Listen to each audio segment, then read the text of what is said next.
In a grand hall, Sasha joyfully embraces Heis, celebrating her newfound success. She exclaims that she did it, that her blessing is Sword Master. Overjoyed, she calls it amazing and tells Heis it's his turn next. She promises that once he receives his blessing, they will go on adventures together. He agrees, thinking to himself that this is a great step towards achieving their dreams. The memory then shifts to a somber day in the past, where younger Heis and Sasha stand in the pouring rain before two graves. Sasha quietly calls out to her departed parents. The memory continues as a tearful Heis makes a vow. He declares that they will become the strongest, so they can save everyone and ensure that no one else has to suffer the same fate they did. Returning to the present, an elderly official calls Heis forward for his turn. He explains that in this world, every 12-year-old receives a blessing, a unique power from sacred text. Heis approaches the large skill encyclopedia, hoping to find a blessing within its pages. He places his hand upon the book, and it immediately erupts in a blinding flash of light. The pages turn on their own at an impossible speed, stopping on a single entry that materializes before his eyes. Weapon Master. He stares in confusion, wondering what it could be. The light fades. The official, Geis, asks what skill appeared. When Heis tells him it's Weapon Master, Geis admits he has never heard of such a thing. Sasha approaches, equally perplexed, pointing out that since Heis can't use any energy, the blessing seems impossible to use. Her face fills with concern. 2 years pass. The scene shifts to a rugged mountain path where an older Heis, now identified as Sacred Heis, struggles under the immense weight of a porter's backpack, panting heavily as he follows his adventuring party. The party's scared vice leader, Reynolds, turns back with a relaxed smile. He suggests they take a break, remarking that they should be arriving at their destination soon. Heis remains hunched over, trying to catch his breath. From a distance, Sasha watches the interaction. Reynolds turns to her and says they should continue moving forward. Heis speaks up, suggesting they rest for a little while. With a weary sigh, Sasha agrees, stating they will rest for half an hour before setting off again. While she remains silent, Reynolds called out her name, his voice cutting through the jeers directed at Heis. Other party members, a woman named Robin, a goggled youth called Tycoon, and an elf-eared healer named Piazzala, openly ridiculed Heis for collapsing under his heavy luggage, sneering that someone without a blessing was nothing but dead weight. She listened as Reynolds continued in a low voice, warning that this failure could be the deciding factor that prevents their party from ranking up. Her expression remained impassive, though her gaze hardened at the implication. Before she could respond, Heis forced himself to his feet, offering a strained smile to Robin. He insisted that carrying the bags was the only thing he could do for the party, and thanked her, telling her to rest. His attempt at cheerfulness left Robin momentarily speechless. He watched the others from a distance, a familiar frustration rising within him. 2 years had passed since his blessing. In that time, he and Sasha had formed this party and achieved remarkable growth. Yet he felt he had made no progress, his own blessing remaining dormant. Nearby, Reynolds questioned Sasha's leniency, suggesting she was being too soft on him. The disparity in their progress was officially documented. While Sasha herself had achieved the prestigious A rank as an individual, their party, Sacred, remained at B rank. As they prepared to move on, the party's heavily armored tank placed a reassuring hand on Heis' shoulder, telling him not to overthink things and to get some rest. Though Heis muttered his thanks, he secretly clenched his fist, tormented by the fact that he still didn't understand his blessing and was nothing more than a baggage carrier. His inner turmoil did not go unnoticed. Sasha glanced back, her expression clouded with concern. Reynolds walked up beside her, commenting that Heis looked exhausted and asking how he was holding up. He then turned his gaze forward toward their path, his tone shifting to one of confidence as he declared that he thought they would be fine. His assurance did little to soothe her. Reynolds pressed the issue, asking if she had finally made her decision. With a heavy heart and a troubled expression, she quietly affirmed that she had. Her decision solidified their next move. The party stood before the gaping maw of the Serpent's Den, the site of their ranked demotion quest. Reynolds laid out the strategy. Sasha would be the vanguard. He would guard the entrance, Typhoon and Robin would provide support, and Piazzala would act as the rear healer. As the plan was announced, Heis stood behind them all, his role conspicuously unassigned. He watches the party prepare to enter the cavern, his voice filled with uncertainty. Sasha, am I just supposed to wait here? Reynolds, clenching his fist in frustration, tells him to stay put. Ignoring the tense exchange, Sasha gives the command for the party to assume their formation. The group's strategy relies on special abilities known as blessings. A knowledgeable figure explains that one such blessing, Typhoon, grants access to teleportation magic. By utilizing this power, the blessed individual can manifest a specific magical technique, a crucial element for their plan. Reynolds elaborates, stating that Philip's primary blessing is Sage, which allows him to use various forms of support magic beyond simple healing. As the party stands before the glowing entrance to the den, he gives the final command to advance. Their advance is immediately halted by a monstrous queen cobra. The massive serpent lunges with blinding speed, its fangs striking the cavern floor with immense force as Sasha leaps clear of the attack. Rather than assuming a defensive posture, her hand moves with purpose, preparing an offensive counter. She levels her blade at the beast, her resolve unwavering as she declares it will die right there. From the entrance, Heis watches, captivated. He reflects on how her swordsmanship, already magnificent, is elevated to another level by her blessing, understanding that her ultimate technique is the perfect fusion of her skill and her enchanted sword. The battle commences. Sasha soars through the air, sword held high for a devastating strike. This ability to channel magic through her equipment is a power of the Sage class blessing, one she has clearly mastered. The serpent retaliates with overwhelming force, its tail shattering the party's main shield. The shield is broken. Reynolds shouts in alarm. Nearby, Piazzala scoffs, muttering in annoyance about how the so-called Sage allowed the monster to breach their defenses. With their primary defense gone, Reynolds' confidence shatters into panic. "I'm done for. Heis," he screams. The situation has worsened, as the rest of the party is now swarmed by smaller serpents, trapping them. His attention fixed on his comrade's desperate struggle, he fails to sense the danger behind him. A massive serpent lunges from the shadows, its eyes glowing with malice. He turns just in time to see the attack, his own eyes wide with shock. As the serpent lunged, his mind flashed back to a previous quest. He recalled apologizing to the party after a chaotic battle, trying to explain his desire to contribute more effectively. His efforts, however, had only earned him a sharp rebuke from Sasha, who furiously ordered him to stop being a useless clown. While the rest of the party discussed gathering the spoils, he was left standing alone amidst the remains of their battle. He watched, confused, as the others conferred. Piazzala asked about the remaining materials, but Sasha dismissed the concern, stating that the Serpent Queen's core was sufficient proof to complete the quest. While packing the loot under Piazzala's impatient gaze, his hands fell upon a thick, unlabeled tome. Startled by the unexpected find, he quickly and nervously stuffed it into his bag before she could notice. Later, alone, he examined the book. Its pages contained diagrams of a strange weapon called a Desert Eagle and unfamiliar characters.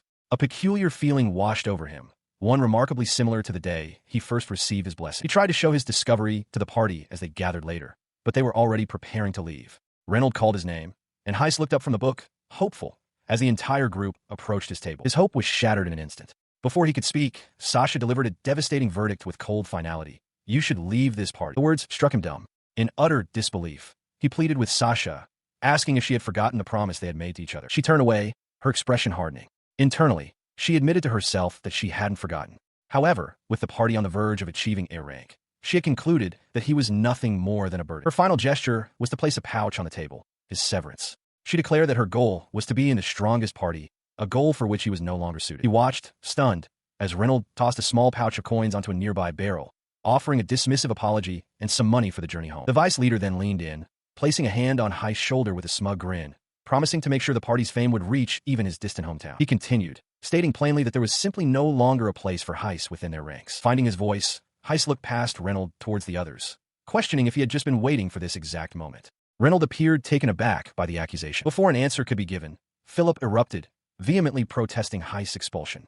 He argued that Heis possessed a unique blessing that could one day become a master. The heavily armored member countered that as the party advanced in rank, their standards had to rise as well. All the while, Sasha remained perfectly still and silent. Philip's protests continued, questioning Reynolds' judgment and demanding to know what would become of Heis now. Reynolds stood his ground, unmoved. Ignoring the outburst entirely, Reynolds turned his cold gaze back to Heis and asked him, with false politeness, if he would please leave the party. He then set the pouch of money on a table, calling it a small token of their goodwill. But from behind him, Heis quietly refused, stating he didn't need it. Suddenly, Heis' quiet refusal erupted into fury. He spun around and slapped the pouch away, shouting that he didn't need their money. Declaring that he was leaving immediately, he clenched his fist, vowing that he would never give up. His eyes burned with defiant resolve as he made a final, bitter declaration.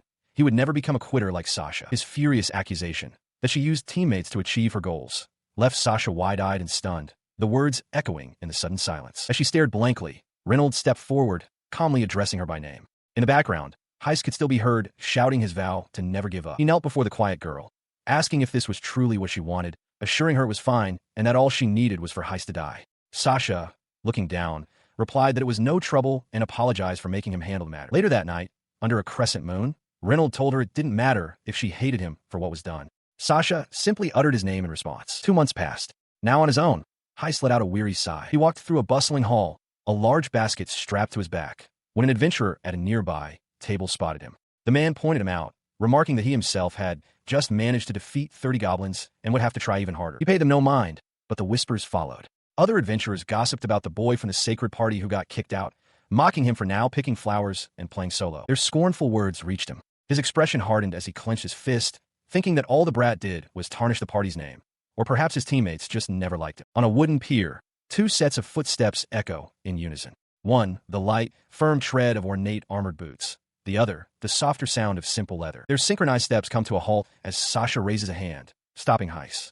He looks at her, surprised, as the rest of their party, Reynold, Piazzala, and Robin, watch from short distance. Sasha speaks his name, her tone serious. He stares back, his expression shifting to one of shock as she gives him a directive. She instructs him to travel south to the Dazara Kingdom and find a place called the Damp Lands.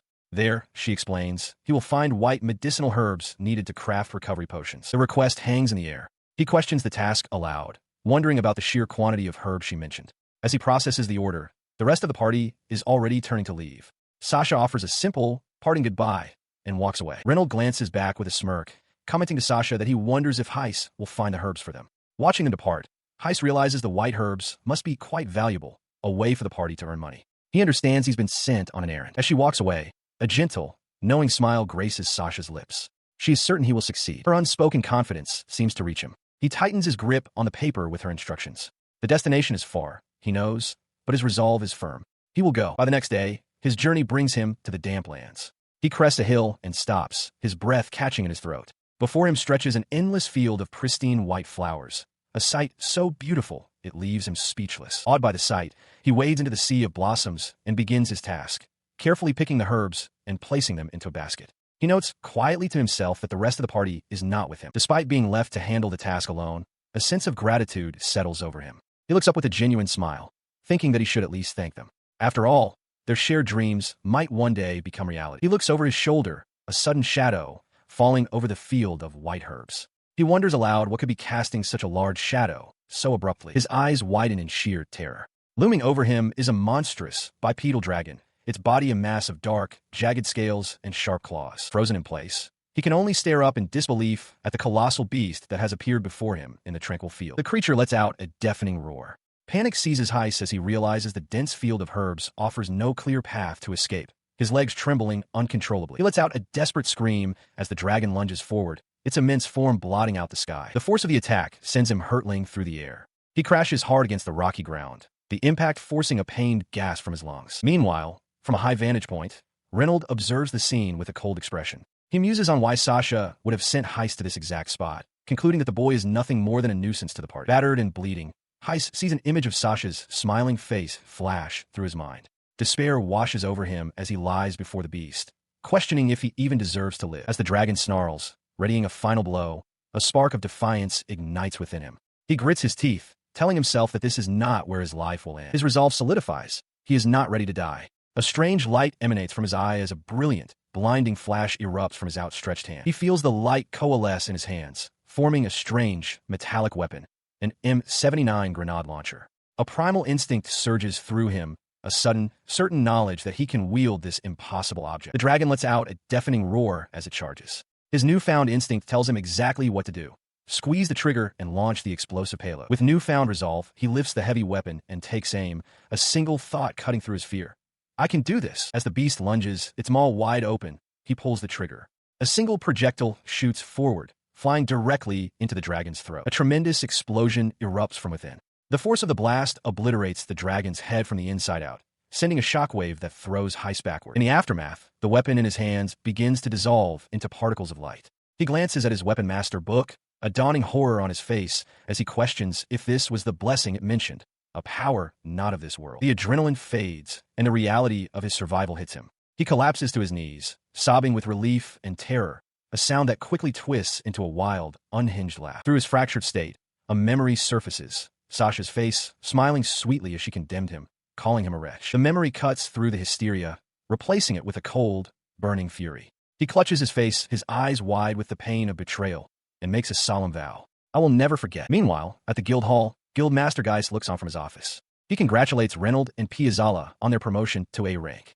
From the courtyard below, Reynold offers his thanks, his party standing proudly behind him. He sips his drink and casually asks about Heis, mentioning that he has been hearing some unsettling rumors about the boy lately. Piazzala, standing beside Sasha, questions his sudden interest. Continuing, he reveals the gravity of the rumors, not only that they abandoned the boy, but that they had intended to harm him. He adds that the gossip paints them as fake adventurers. Piazzala, taken aback, asks if he truly believes they would do something so heinous. The guild master simply takes another sip from his cup, stating that it is merely what the whispers claim. He then leans forward, his tone shifting. He explains that as their fame as the sacred party grows, so too will the scrutiny and gossip, implying he understands the motive behind wanting to get rid of the boy. At Sasha's questioning look, he elaborates. The boy is still pursuing the dream they all once spoke of, making a living for himself. He even reminds them that Heis had pointed out several good locations for gathering medicinal herbs. He pauses, taking another sip, and asks them to recall the location.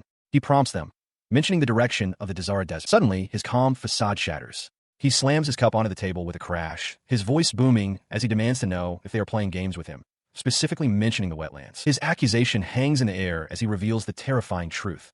The wetlands are the habitat of an SS+ rank black dragon. The realization dawns on Sasha that they sent Heis to his certain death. Before the weight of this can fully settle, a guild staff member rushes in, calling for the guildmaster with urgent news. Responding to the emergency, he stands and commands Sasha and her entire party to come down to the main hall at once. She follows without question, her expression filled with apprehension. Downstairs, the guild hall is in chaos. From a balcony, the sacred party stares in utter shock. There, in the center of the commotion, stands Heis. He holds the colossal, severed head of the black dragon, his gaze fixed and unyielding. His eyes, wide with fury, lock onto his former comrades. He questions them directly, his voice laced with accusation, asking if their hatred for him ran so deep that they truly intended him harm. He reveals that this isn't the first time he's heard such things, confirming his suspicions. In response to his outburst, Sasha appears bewildered, asking what he means. But he cuts her off, dismissing her confusion as a pretense. He gestures emphatically towards the monstrous dragon head, roaring for them to look upon it, a testament to the fate they had intended for him. He bitterly recalls a time when he was genuinely happy for what he perceived as their kindness. His voice rises to a raw shout, declaring that he has had enough. The betrayal has pushed him past his limit. With a look of fierce, unwavering resolve, he makes a silent, powerful vow. He, himself, will become the strongest of all. Before he can act on his vow, a sudden, violent motion sends a nearby guild member tumbling to the floor. Heis himself is struck down, landing hard on the wooden planks, dazed. Sasha stares down at his fallen form, her face a mask of shock as she cries out his name. 2 years later, Heis stands at a counter in a rustic establishment, placing coins down. He informs the proprietor that he will be staying for a month. The old man behind the counter tells him that now that he is S rank, he should leave this rundown place for a more respectable area. With a tear in his eye, Heis ignores the advice and simply asks for breakfast to be included. He muses that no one would ever guess an S rank adventurer was staying here. His official title is now known. S rank adventurer, Heis, the Harbinger of Darkness. Elsewhere, Sasha reads a newspaper. The headline announces that Brynhild Valkyrie has finally been promoted to S rank. She contemplates the new applications her party is now receiving. His thoughts turning elsewhere, Heis stares out from a doorway with a focused, intense gaze. He has been summoned to the Merchants Guild by Guild Master Heis, an S-rank adventurer himself, renowned as the strongest in unarmed combat. Taking a sip of his drink, Heis asks the guild master why he was called. Heis explains that he heard Heis had single-handedly defeated a mithril ogre, a monster of S+ rank. He proudly claims to have taught the boy well, but Heis retorts, questioning when Heis ever became his teacher. The power of such creatures is defined by a formal ranking system. It scales from the lowest F to the highest SSS, though no monster of that ultimate rank has ever been officially recorded. Standing before a massive pile of harvested monster parts, Heis listens as Heis notes that more careful processing would yield more materials. Heis quietly admits that his blessing can be a bit much. Changing the subject, Heis presents him with a wax-sealed envelope. He explains that it is an invitation to the S-rank ceremony, which confuses Heis, who thought he had already received one. He watched as Heis examined the letter, noting the royal seal. The guildmaster questioned if the royal family was also investing in this matter, but Heis clarified that the letter was from them, not the guild itself. Heis scoffed internally at the grandiosity of it all. He recalled that the first king had established the very concept of the adventurer king, and was, in fact, the first S-rank adventurer himself. The guild master explained the gravity of the situation. Because the royal family would be recognizing him as a true S-rank adventurer, those who inherited the kings were watching closely. To be fully acknowledged, Heis would first have to complete a task they would entrust to him. As he processed this information, Heis added a crucial detail. Sasha was also present. Heis' eyes shot open in alarm, sensing her just behind him. His expression hardened, and his armored fist clenched tightly. He turned back to Heis, his voice low, asking how he could possibly have forgotten what had happened between them. Heis calmly stated that he had told Sasha about Heis many times. A bitter memory surfaced for Heis. Sasha, surrounded by her party, declaring him a mere burden. The guildmaster's voice cut through the memory, questioning whether Heis was kicked out for being weak or for some other reason, but noting that the fact remained he was expelled. Heis' demeanor shifted to one of cold acceptance. He stated that he had no opinion on the matter, believing it was only natural for the weak to be cast aside. In his view, that was how one could grow stronger. As he spoke, Sasha could be seen quietly exiting the room behind him. He looked the guildmaster in the eye, his resolve firm. He declared that he had no intention of abandoning his quest to become stronger. His resolve, however, was fueled by a deep-seated bitterness. The word comrades echoed in his mind, immediately followed by a silent, contemptuous dismissal. Nonsense. With his piece said, Heis turned and strode out of the office. Geist remained seated, taking a sip from his cup. He watched the young man go, musing to himself that while Heis had the power, he was still just a youth. Several months pass. Within the grand halls of the royal palace, two figures are summoned. An official announces the presence of adventurer Sasha and adventurer Heis, who stand with heads bowed. From his throne, the 13th king of the kingdom of Hibbel, Barbaros, addresses them. He declares in the name of the kingdom, he himself will determine their final S-rank promotion trials. Watching the proceedings from the side are two young royals, Cress and Muane. The young man, first Prince Cress, steps forward to announce the first task. He informs Sasha that she has been appointed by the kingdom to subjugate a crystal golem that recently appeared in a nearby mine, and that he will be accompanying her. Sasha accepts, calling an honor. Attention then shifts as the young woman, Muane, eagerly presents a document to Heis, declaring that it is now his turn. His mission is located to the east, in Philia, deep within the Gagasia Sacred Forest, a territory belonging to the Agdora Kingdom. The girl, now identified as First Princess Muane, beams and announces that she will accompany Heis on his quest. He looks back at her, stunned into silence as he begins to protest. He flatly refuses, stating that it is impossible for her to come with him. The princess is taken aback by his blunt rejection, as the rest of the court looks on. For the first time, a dark eye patch is visible over Heis' right eye. Muane demands to know why, arguing that with her supervision, his chances of success on the S-rank mission would increase. She questions if he's also factoring his companions into his calculations. Ignoring her, Heis addresses the king directly. He states that the job is too risky and that he will work alone, asking for the king's forgiveness. Sasha watches him, a look of concern on her face. Instead of being offended by his defiance, King Barbaros erupts into a booming laugh, his entire body shaking with amusement, much to the bewilderment of his nearby attendant. His laughter subsides, and his gaze hardens. He addresses the young adventurer, stating that while this situation is unprecedented, it is the duty of the royal family to witness the growth of those who surpass the dangers faced by adventurers. He continues, acknowledging that he has heard many tales of Heis' exploits, how he completes S-rank commissions and always fights entirely on his own. Before the king can finish, Princess Muane interjects, pleading with her father. However, the king quickly silences her, declaring that he will make an exception in this case. The princess puffs out her cheeks in frustration, realizing with a huff that she will not be able to accompany him after all. With the matter settled, King Barbaros claps his hands together decisively. He formally declares the audience and ceremony to be an end. Following the official proceedings, the court transitions to a more relaxed affair as servants begin to bring out trays of food for a simple feast. During the meal, King Barbaros raises a glass to Guildmaster Geist, laughing heartily. He remarks on Heist's impressive nerve, and Geist can only agree with a strained affirmation. Later, the king finds Geist looking out a large arched window at Heis, who stands alone in the courtyard below. The king admits he should have informed the guildmaster sooner, but confesses he never expected the boy to have such guts. Inside, at one of the banquet tables, the mood is more awkward. Princess Muane, having not given up, is now trying to offer food to Sasha, while Reynold, Philip, and Piazzala look on. She clasps her hands together, pleading with Sasha to let her accompany the party on their mission. Answering Sasha's unspoken question, the princess introduces herself as Muane and declares that she has no intention of giving up on her request. In response to this unexpected development, Reynold protests that such a thing is not permitted for a royal. Piazzala grumbles under her breath, annoyed that their first journey together is being interrupted, while Sasha simply looks on, a bit overwhelmed. Muane's face lights up with pure joy as she realizes her request has been accepted. She thanks Sasha profusely, calling her darling Sasha and declaring an honor. In the background, Heis watches the scene unfold, thinking the princess is quite something, as Prince Cress casually tells her to just call him Cress. Sometime later, the newly expanded party travels together through a sun-dappled forest. The focus then shifts entirely, closing in on Heis' eyes, which burn with a quiet, unwavering determination for the path he walks alone. As night falls, he stands by himself beneath a crescent moon, the vast, starry sky stretching above him. He clenches his gloved fist, a silent gesture of resolve before his solitary trial begins. His contemplation is broken by a familiar voice. Heis turns to see Guildmaster Geist approaching him, a drink in hand, a concerned look on his face. The Guildmaster lightly scolds him, stating that his refusal of a royal escort was disrespectful to the king and has caused him, Geist, a great deal of trouble. Heis can only offer a sheepish laugh and an apology. Geist's demeanor softens as he ruffles Heis' hair. He advises the boy to be polite, but notes that he's lucky the king is a generous man. He then reminds Heis that since he is going alone, there will be no one to save him. His expression turning serious once more, the Guildmaster looks Heis in the eye and asks him what he plans to do now. In response, Heis thinks about his current situation. He has just received the will of the sage, but has yet to fully decipher the ancient book in his possession. He clenches his fist, his resolve hardening. He receives a final word of caution from Guildmaster Geist, who tells him to be careful.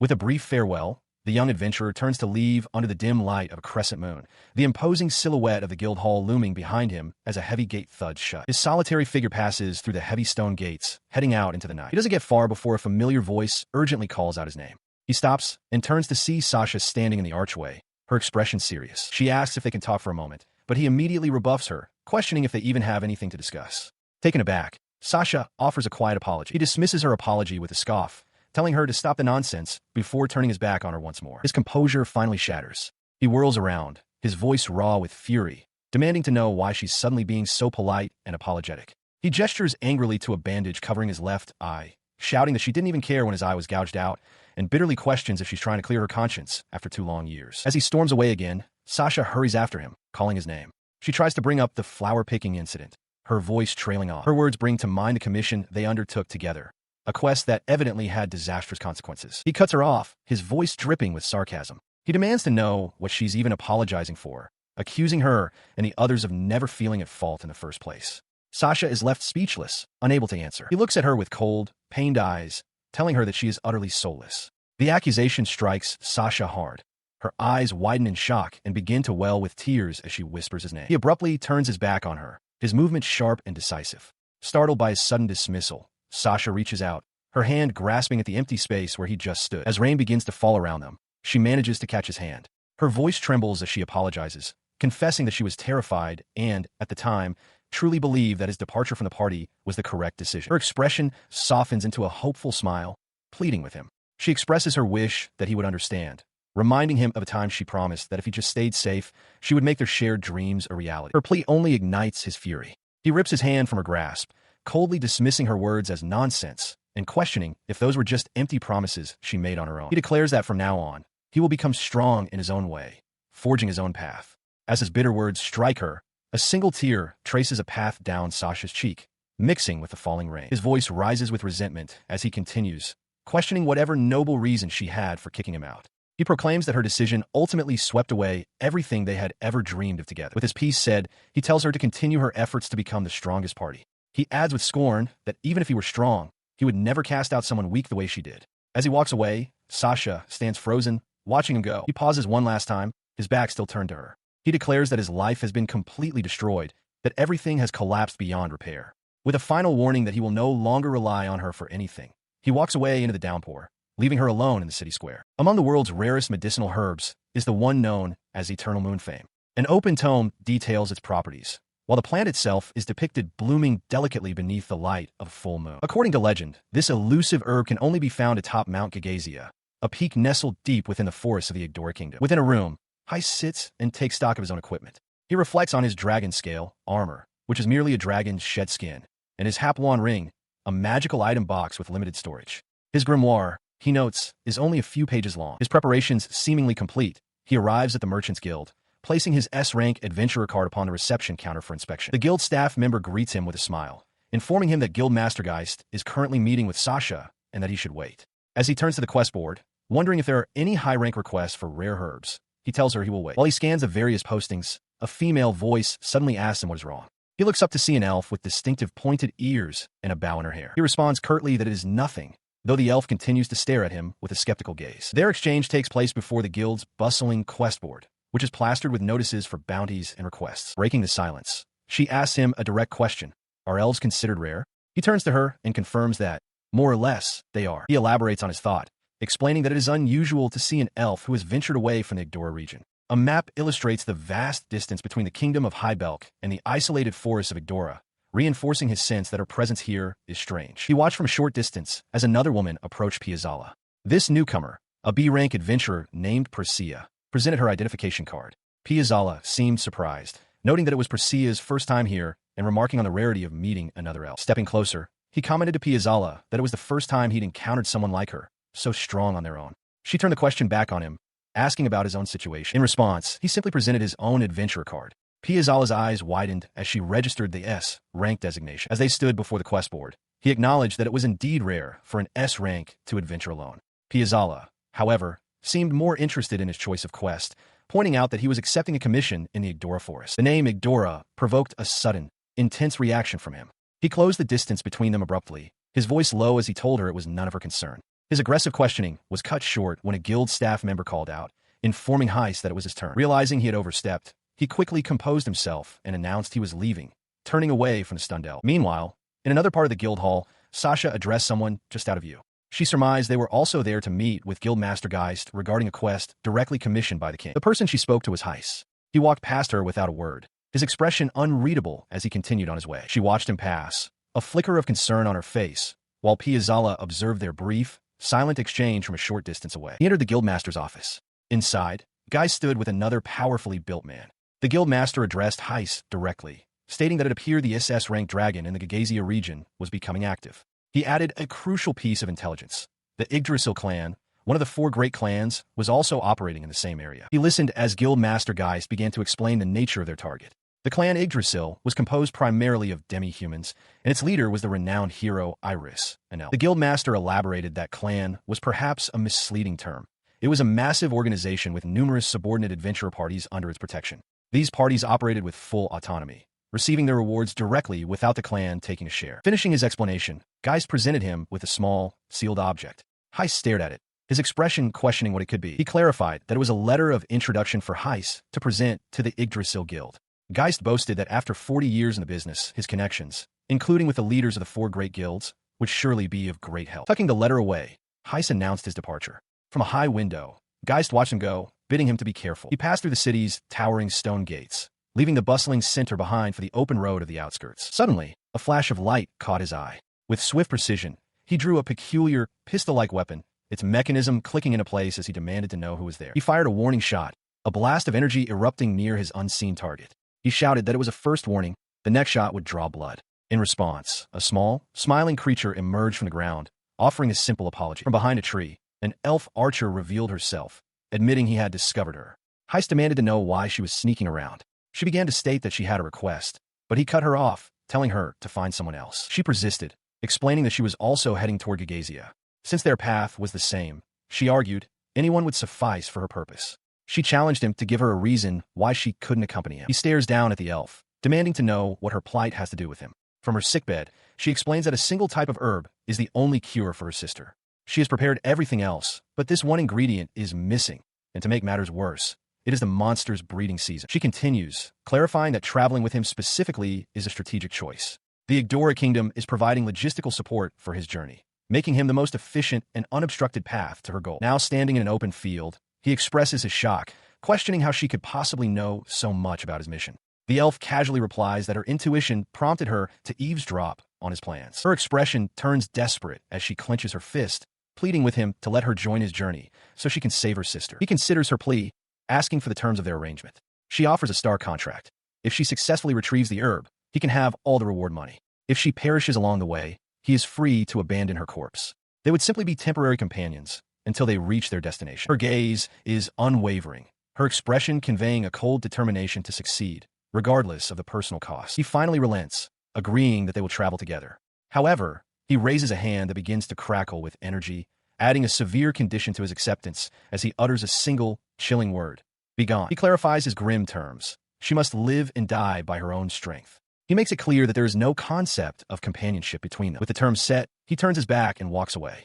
After a few steps, he stops and calls out a name, Priscilla. She looks up, a slight smile on her face as she confirms that is her name. In turn, she verifies his own name, Heis. As their journey begins, a deafening crack echoes through the forest. A nearby goblin shrieks, its head exploding as it is struck down by an unseen force. The source of the blast is revealed to be a strange, metallic weapon in Heis' hands. Priscilla stares, remarking that his weapon looks cursed. She explains that her own divine blessing allows her to perceive things invisible to ordinary people, to which he offers only a terse grunt. She then turns her attention to a tiny, winged companion hovering beside her, an incarnation of the blessing itself.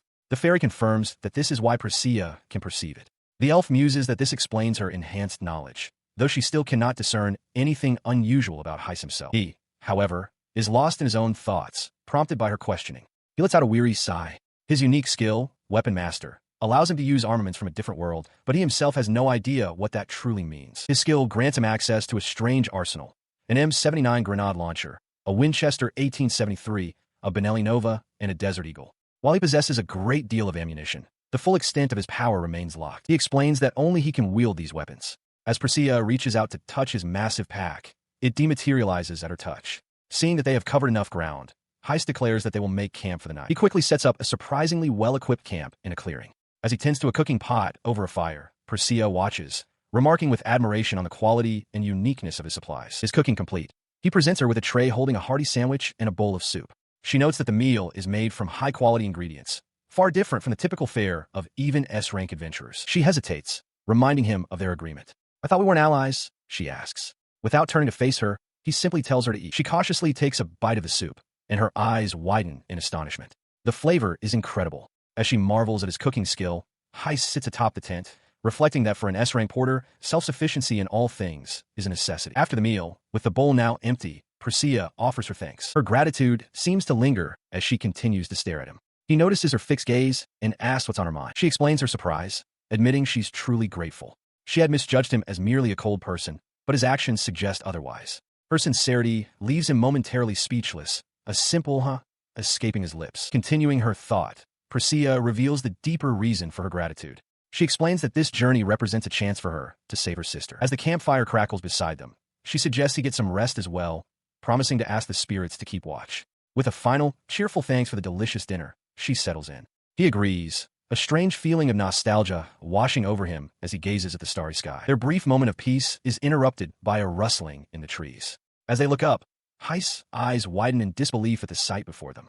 "What is that tree?" he asks, startled. Looming over the landscape is a colossal, ancient tree, its branches reaching for the heavens. This is the Great Tree, the symbol of the guild and the base of the Yggdrasil clan. Priscilla explains the tree's origin with reverence. It is said that one of the four sages, a leader named Ibis, used their own immense power to bring the Great Tree into existence. This revelation leads to a fundamental question. What are the four great clans? The answer lies in their origins, as each clan is tied to a different kingdom, forming a major power structure in the world. These four great clans of the world are then laid bare. There is Yggdrasil, the clan of the elves. To the north lies the domain of the Holy Knights of Seyford, an exclusive order that only accepts members with a blessing job. To the south is the world's great dungeon, managed by the dwarf clan, the Stone Monarchs. And to the west, the Red Capital, known as the greatest entertainment district in the world. Upon reaching the main gate of the Yggdora kingdom, carved into the base of the colossal tree, Heis and Priscilla are halted by an elf guard. The guard presents a royal warrant, explaining he has been tasked by the royal family to travel to Gagazia Mountain and now requires their identification papers to proceed. His expression hardens as he considers the request, his gaze steady. He clarifies that the request also includes the young woman with him. She remains partially hidden behind him, peering out from the folds of her cloak. He quietly questions her behavior, but she whispers back for him to pay her no mind. Heis presents the guard with a letter of introduction from a merchant guild and a coin as proof of passage. As the guard examines the items with surprise, an elderly elf with a long white beard approaches from within the gate, instructing the guard to stand down and let them through. The guard, flustered by the interruption, quickly complies. The elder turns to Heis, apologizing for the delay and correctly identifying him as an associate of Geist. Before Heis can fully respond, the elder informs him that the great sage Ibis is expecting him. A sense of urgency overtakes Heis, and he grips the old elf's arm, urging him to lead the way. He glances back at Priscilla, instructing her to wait for him. A flicker of suspicion crosses his face as he internally questions the sudden shift in the elf's demeanor, wondering at the power a simple letter from Geist could hold. As the elder beckons him forward, Priscilla steps closer, reassuring him. She explains that the great sage Ibis commands authority even greater than that of the Yggdora royal family, urging him not to worry. The revelation leaves Heis momentarily stunned. He follows the elder deeper into the tree, where they stop before a large, gated mechanism set into the wood. Confused, Heis asks what it is. The elder calmly explains that the device is called an elevator. The contraption rises smoothly, a soft chime signaling its stop. As the gate retracts, it reveals a sprawling settlement nestled high among the boughs of the great tree. The elder announces that they have arrived. Before them lies a long, sun-dappled staircase leading to a grand shrine. The elder gestures towards it, identifying the structure as the sanctuary of the great sage Ibis, the sacred domain of Yggdrasil's leader. With a swift, sharp sound, a set of ornate sliding doors parts. They reveal a grand chamber, where Heis and his elderly elven guide step through. Before them, seated on a raised platform, is a lone figure with long, light-colored hair. The figure turns her head slightly, a pipe held to her lips, and offers a simple greeting. She turns fully, revealing herself to be an elf of high standing, Ibis, the clan master of Yggdrasil. With a playful smile, she addresses Heis directly, identifying him as a disciple of Old Man Geist. Heis looks up, taken aback by her presence and her knowledge of his connection. She holds up a letter, confirming that she has read the message from Geist. She explains that the old man wants her to provide assistance to Heis. She then bursts into laughter, remarking that while the request is unexpected, she should accept it out of goodwill. As Heis stands silently, she leans forward, sniffing the air and commenting on a pleasant scent of divine medicine emanating from him. Her playful demeanor shifts as she leans in closer, her expression turning more serious. She correctly identifies the scent of gunpowder on him. Heis is visibly startled, questioning how she could possibly know about guns. Ibis cryptically replies that she once knew someone just like him, before pulling away. Seizing the opportunity, Heis presents the mysterious book he carries, asking the clan master if she has any information or leads regarding it. Ibis takes the book, her eyes scanning its cover. A look of recognition crosses her face as she murmurs about the strange coincidence. Seeing this, Heis presses her, confirming that she does indeed know what it is. She affirms that she does. Looking down at the open pages, Ibis reveals the book's identity. It is, she states, the diary of Nobunaga. She looks up from the diary, her expression shifting from concentration to surprise. Flipping through the pages, she asks Heis who he is, stating that he must be from another world. She muses aloud, wondering how it's possible for someone from another world to read the characters in the book. Heis confirms that he can only read a little bit. Ibis hands the book back to him, remarking that she isn't familiar with whatever blessing allows him to do so. As her fingers, tipped with black, brush against the open page, she stops. A realization dawns on her. She can now read more of the text than she could before. A mischievous smile spreads across her face. Finding the situation intriguing, she instructs Heis to sit down and read the diary aloud for her. Looking up at the imposing elf, he agrees, promising to read it verbatim. He begins to read an entry detailing how Ibis came to visit, comparing her to a cute little cat. The author, Nobunaga, mused about dressing her in a cat costume. Upon hearing this, Ibis erupts in a flustered rage, shouting that it's all lies.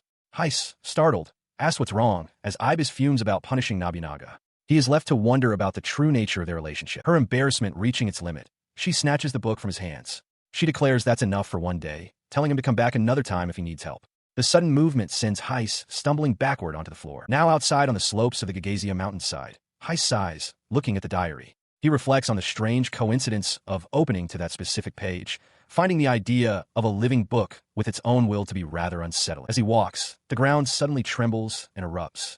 A colossal, worm-like monster bursts forth with a deafening roar. Nearby, the elf archer Persea remarks that the mist is growing thicker, her vision obscured just as the beast emerges. The creature slams its massive body down, the impact throwing Persea helplessly into the air with a cry of alarm. Watching his companion get tossed aside, Heis clicks his tongue in frustration. He leaps into action, launching himself toward the monster. His gauntlet glows as he unleashes a rapid series of powerful blasts, striking the creature's hide with explosive force. His attack struck true, felling the colossal worm. As its massive body crashed to the ground, Persea stared in stunned silence, the immediate threat neutralized before her eyes. The creature's form twitched and then began to dissolve into nothingness. Looking at the fading magical pattern on his gauntlet, he warned her to be careful, speculating that the monster might have been hunting by scent. She turned to him, her expression a mixture of confusion and gratitude, asking why he'd saved her when they weren't teammates. He avoided her gaze, simply stating that her goal was to heal her sister. He continued, clarifying that while he had no obligation to help,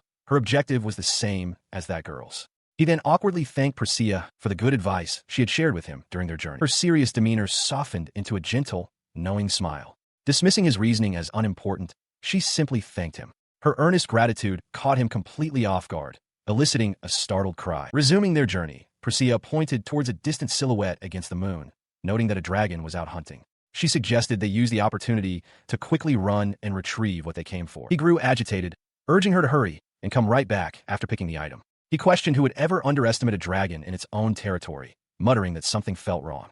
Persea retorted that she would be well rewarded for her efforts. His unease was immediately validated as the ground erupted around them. More of the grotesque worm monsters burst from the earth. He gritted his teeth in frustration, recognizing the familiar threat. Ignoring the new swarm of monsters, Persea pushed forward, her focus absolute. She finally reached her destination, a small clearing, clutching a small bottle in her hand. She scanned the area frantically, her hope turning to panic. There was nothing there. As she urged herself to hurry, the realization dawned that the item she sought was gone. She collapses to her knees in despair, lamenting that not a single leaf remains.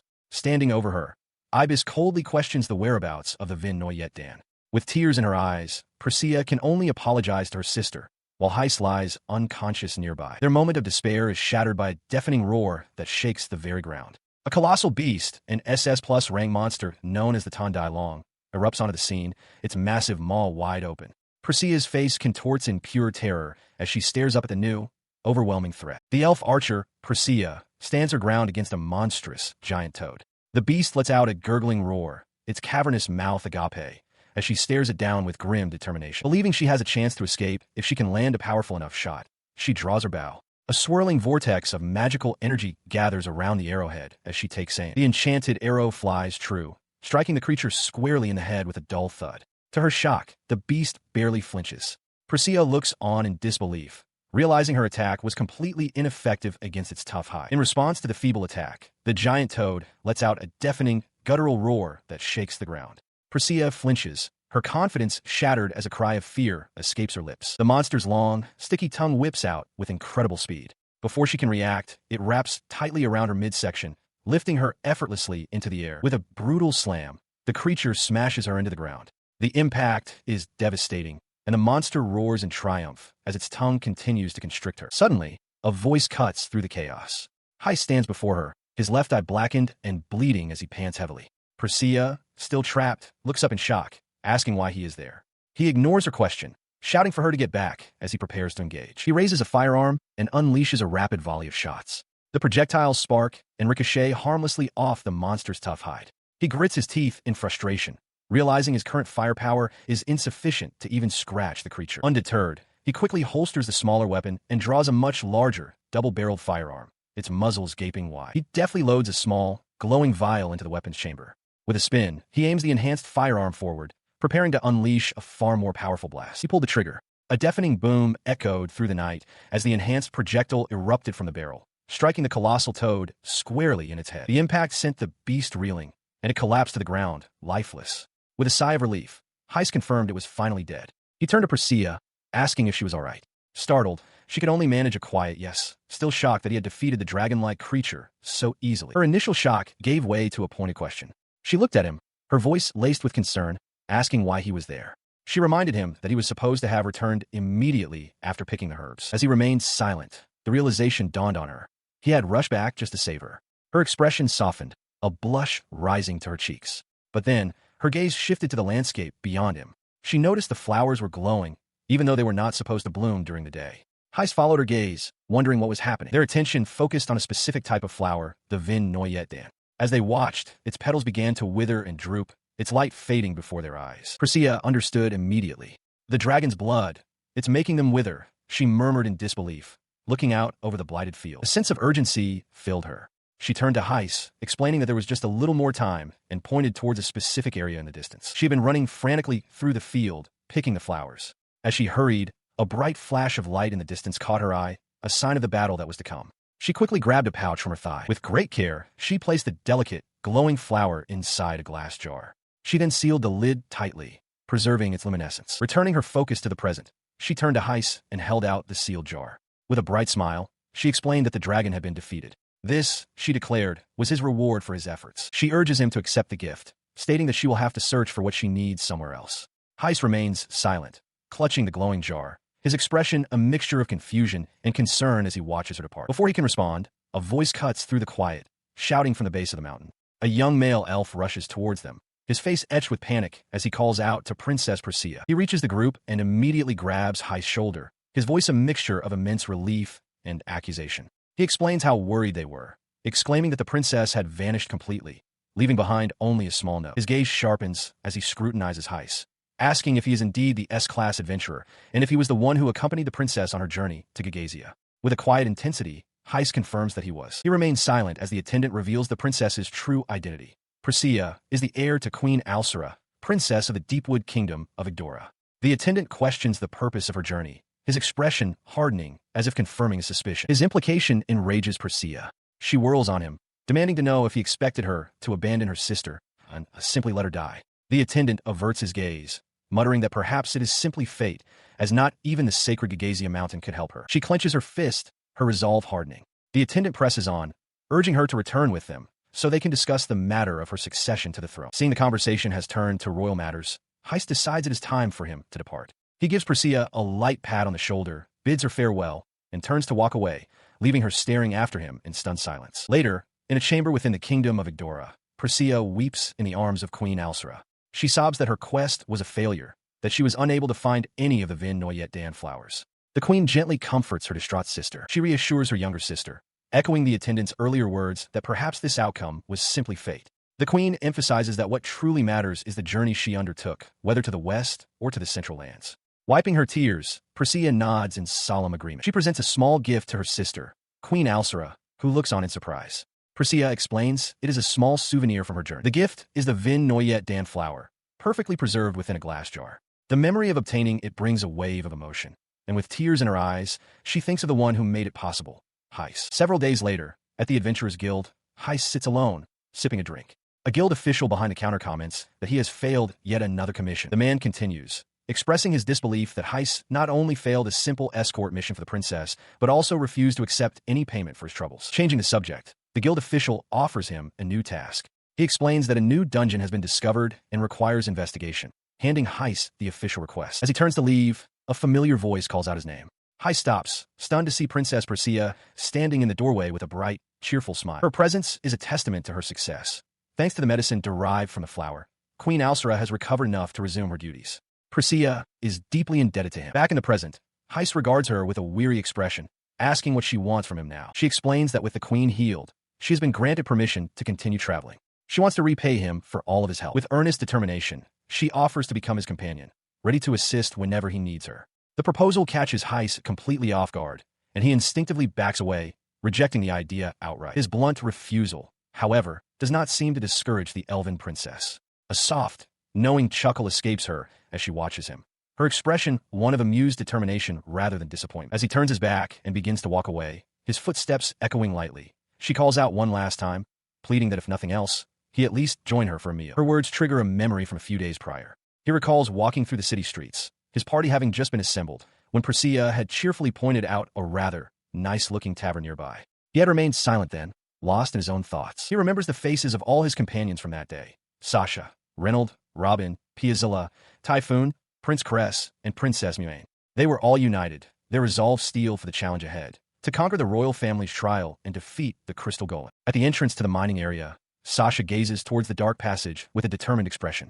She reflects on the need for a powerful, coordinated assault, resolving that the party must review their strategy before proceeding. To that end, Prince Cress steps forward to outline the plan.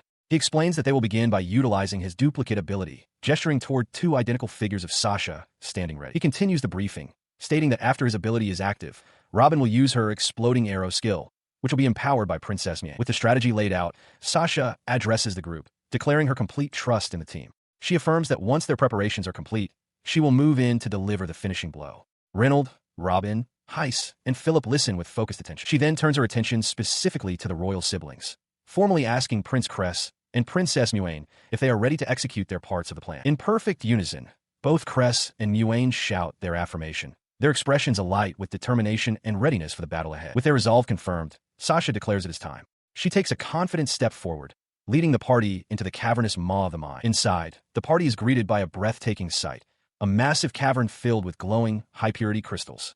Princess Muane explains that the mining operations are for crafting and export, warning that any unauthorized attempts to take the ore are met with immediate execution. Sasha remarks on the magical scenery to Heis. He remains silent, his gaze distant as he recalls hearing that the view from within the quarry is even more spectacular.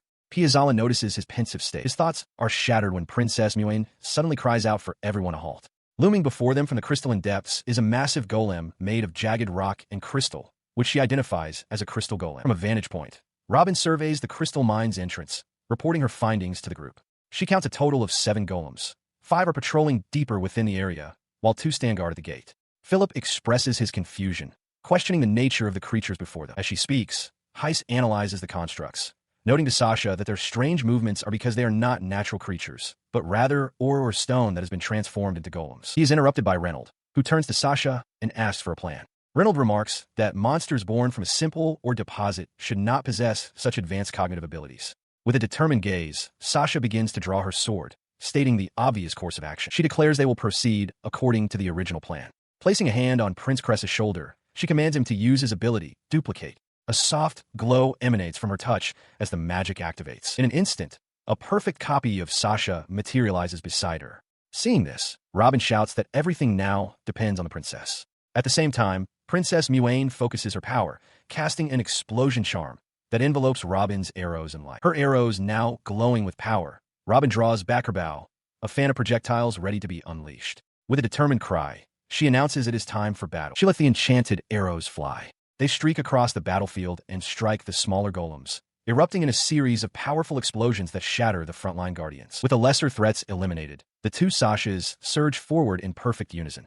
They leap into the air, their blades tracing a wide, luminous arc as they execute the White Lotus slash technique. Their synchronized attack connects, carving through the two large guardian golems.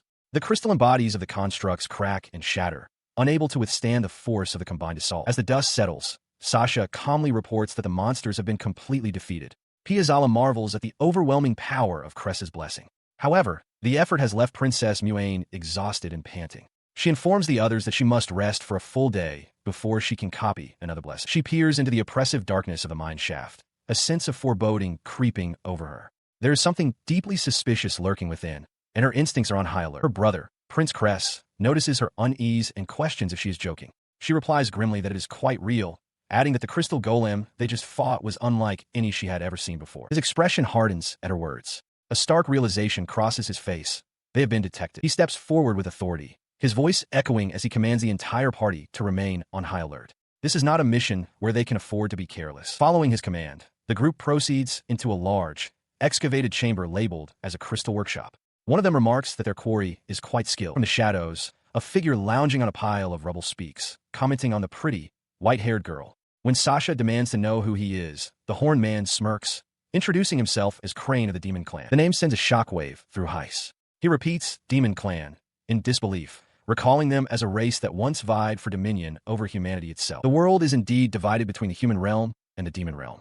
The great invasion was halted by a single person, but the land was fractured. The very ground they now stand on is part of the demon realm, and the creature before them is one of its denizens. In a flash, Crane appears behind the party, his speed unnerving. He taunts them, asking how they managed to cross between the realms, a supposedly impossible feat, and casually inquires about the health of the Demon King. His sudden appearance and ominous words trigger alarm in Heis. He turns to Sasha, his voice tense, insisting that they must retreat immediately. Sasha looks back, bewildered by the sudden, dire turn of events. A historical depiction reveals the sheer scale of past conflicts. An ancient map illustrates a great war, where thousands of soldiers once staked their lives against a tide of powerful demons, each one a formidable threat on its own. In the present, the demon Crane casually walks away from the downed Heis, chuckling. He mockingly praises Heis' tenacity, but declares he will spare him this one time, as Heis slowly pushes himself to his feet. As he holds a glowing crystal he retrieved from the workshop, Sasha confronts him, her voice sharp with suspicion. She demands to know what he intends to do with it, but he simply states that his work is already finished. He continues, dismissing their chatter as tiresome. He remarks that if they wish to praise him, they should do so with more enthusiasm, a dismissive breeze rustling Sasha's hair as he speaks. He lets out a hearty laugh, finding their formal address amusing.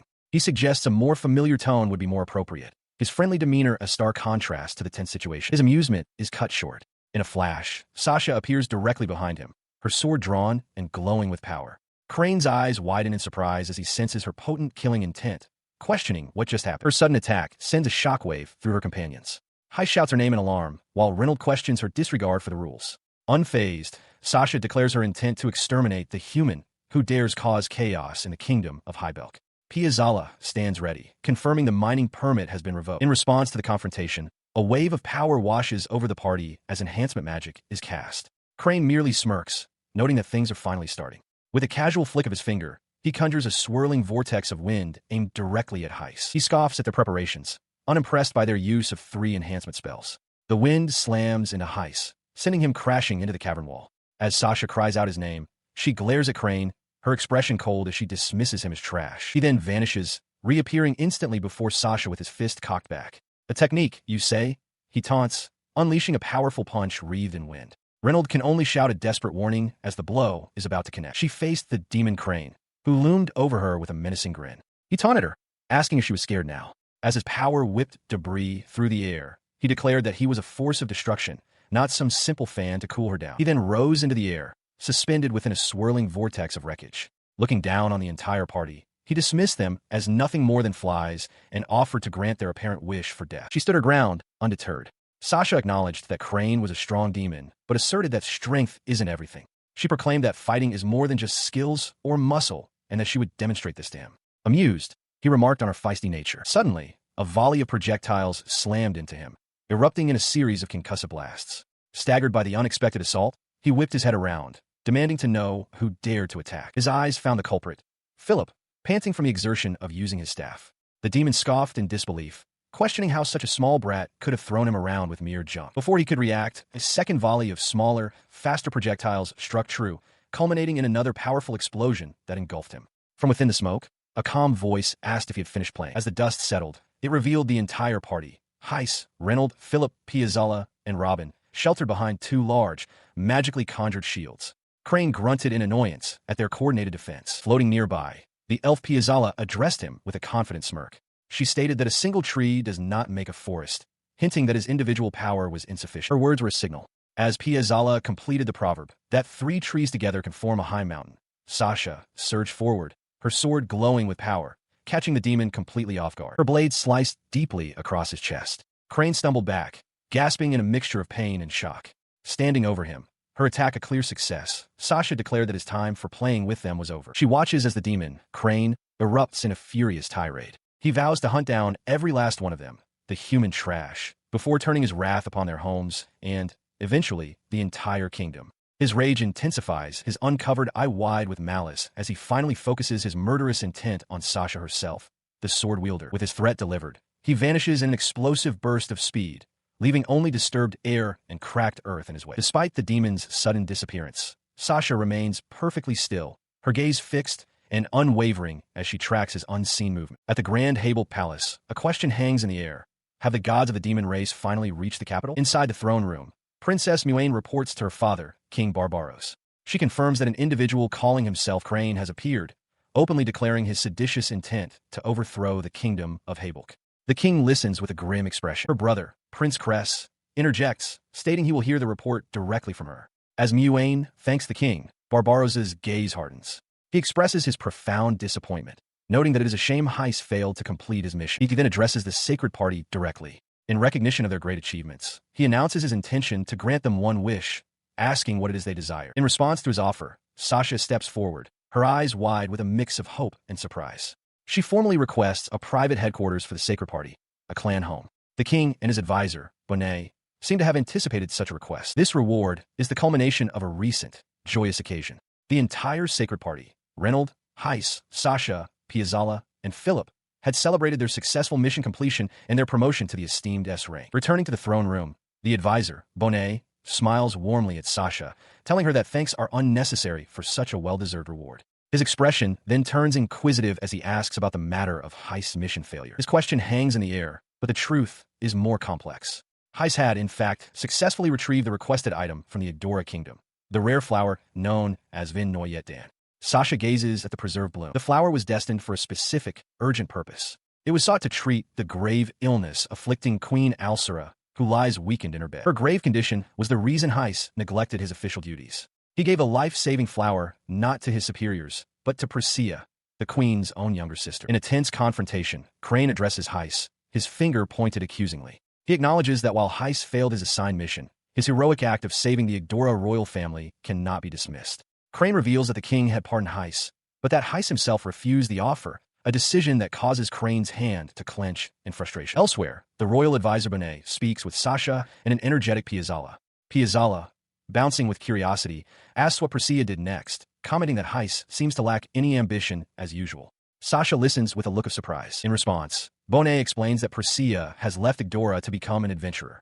He adds that, if he is not mistaken, she is now traveling alongside Heis. As he speaks, a vision of Heis and Priscilla walking away together underscores his words. This revelation causes Piazzala to shout in disbelief, questioning why Priscilla would team up with Heis of all people. Sasha remains silent, her expression shifting to one of confusion and concern. Her companion's outburst does little to clarify her own thoughts. Sasha's gaze drifts downward as she quietly wonders if Heis truly intends to form a new party with the elf princess. Meanwhile, at the guild hall, Heis sits across from Guildmaster Heis.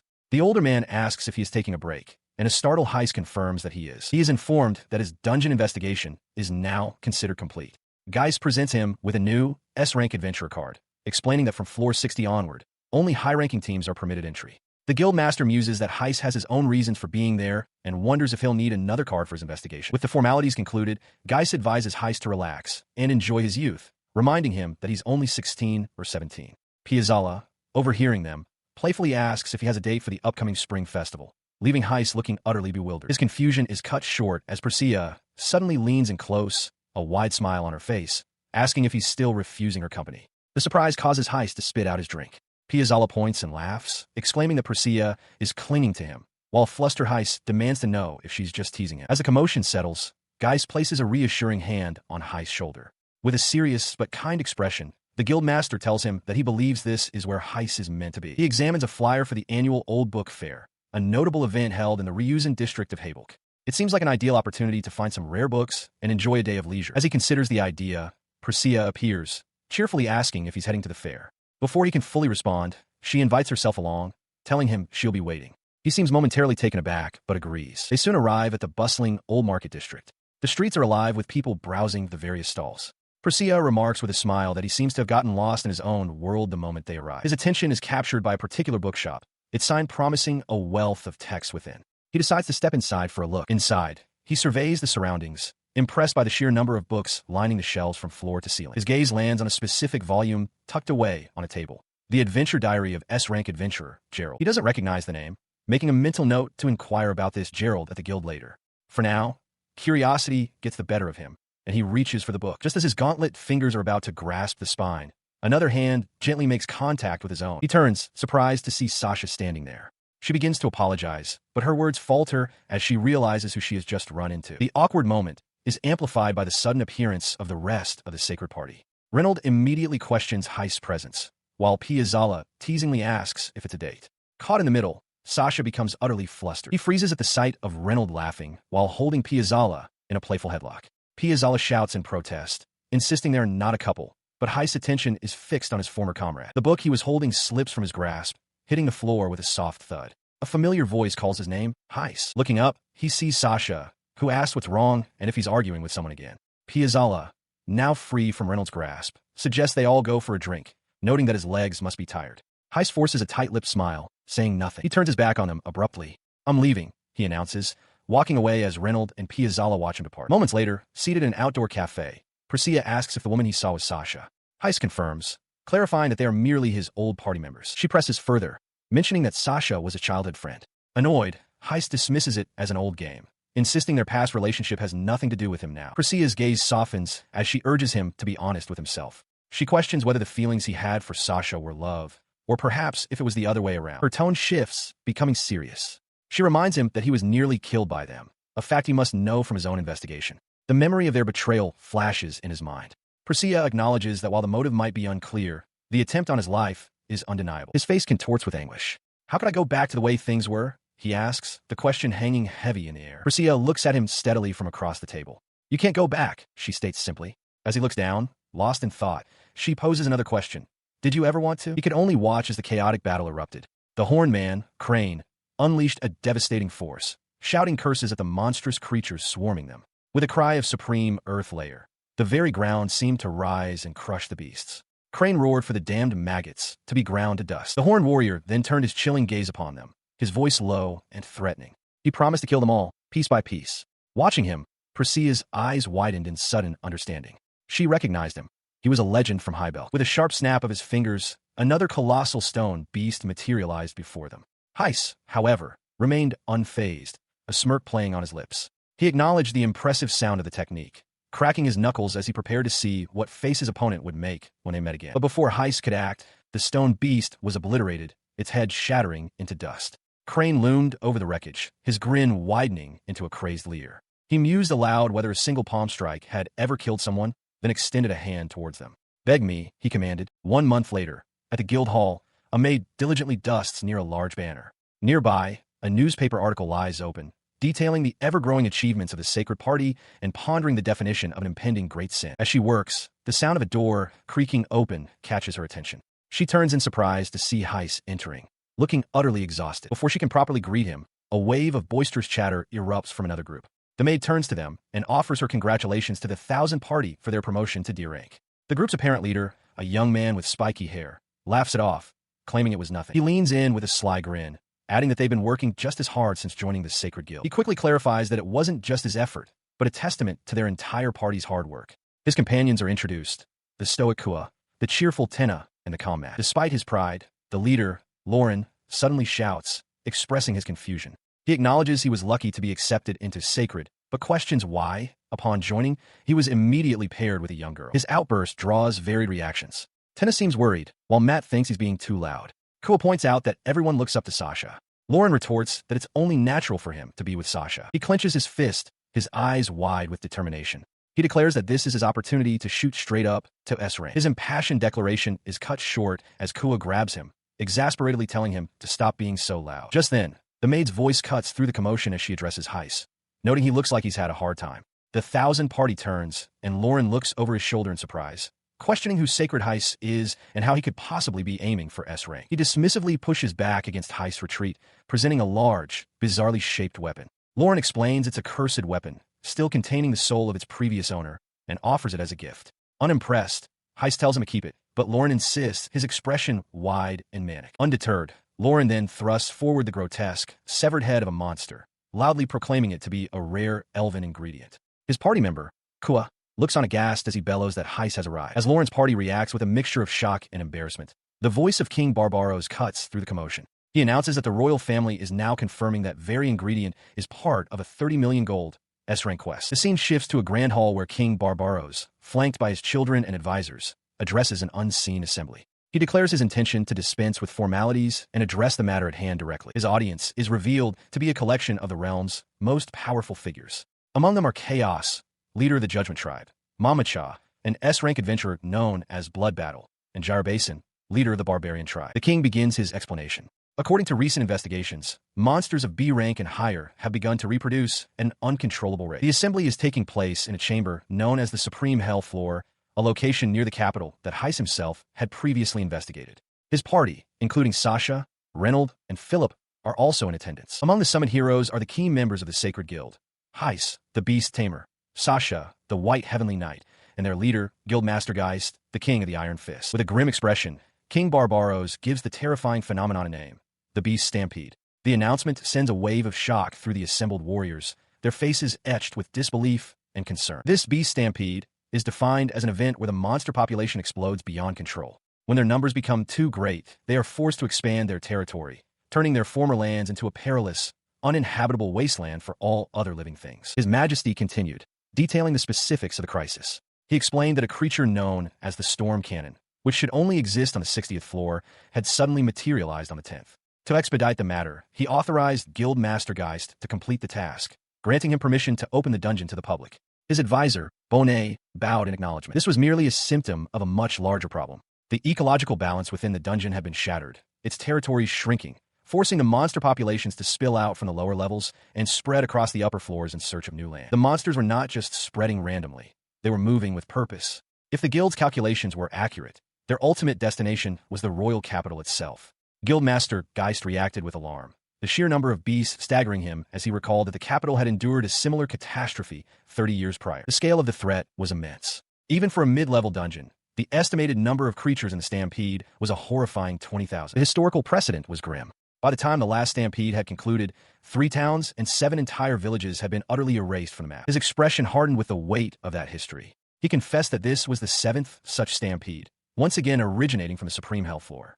He admitted that even he could not have foreseen this event, and now, the only course of action left to them was to stand united. His call for unity was met with mixed reactions. Prince Cress looked away, displeased, while Mama Cha sighed in frustration, muttering that the situation was just as she'd feared. The king, however, focused his attention, addressing Guildmaster Geist directly. He then issued his commands. He tasked Geist with notifying all adventurer guilds and requesting aid from neighboring nations. To his advisor, Bonnet, he gave the order to prepare the royal army with the utmost haste.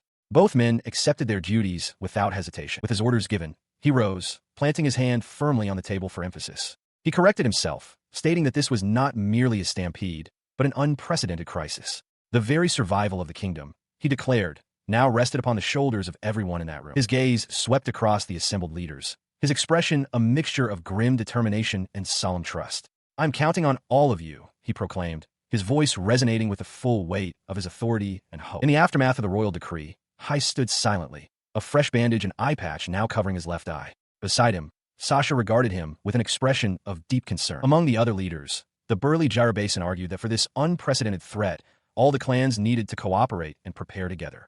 Mama Cha agreed, adding that the promised rewards were equally unprecedented. Sasha, however, proposed a much bolder strategy. She declared that instead of a defensive war, they should charge directly into the dungeon, descend to the deepest floor, and defeat the final boss to cut off the stampede at its source. The sheer audacity of the plan left Piazzala speechless. Elsewhere, Chaos attempted to reason with Heis, questioning how he had just been promoted to S rank. He pointed out that Heis' blessing skill was useless in the dungeon and that he had a better way for him to use it. But Heis simply stood up, clutching a document, and turned to leave, prompting Chaos to call out after him. He paused at the threshold, his back to the room, and gave his answer.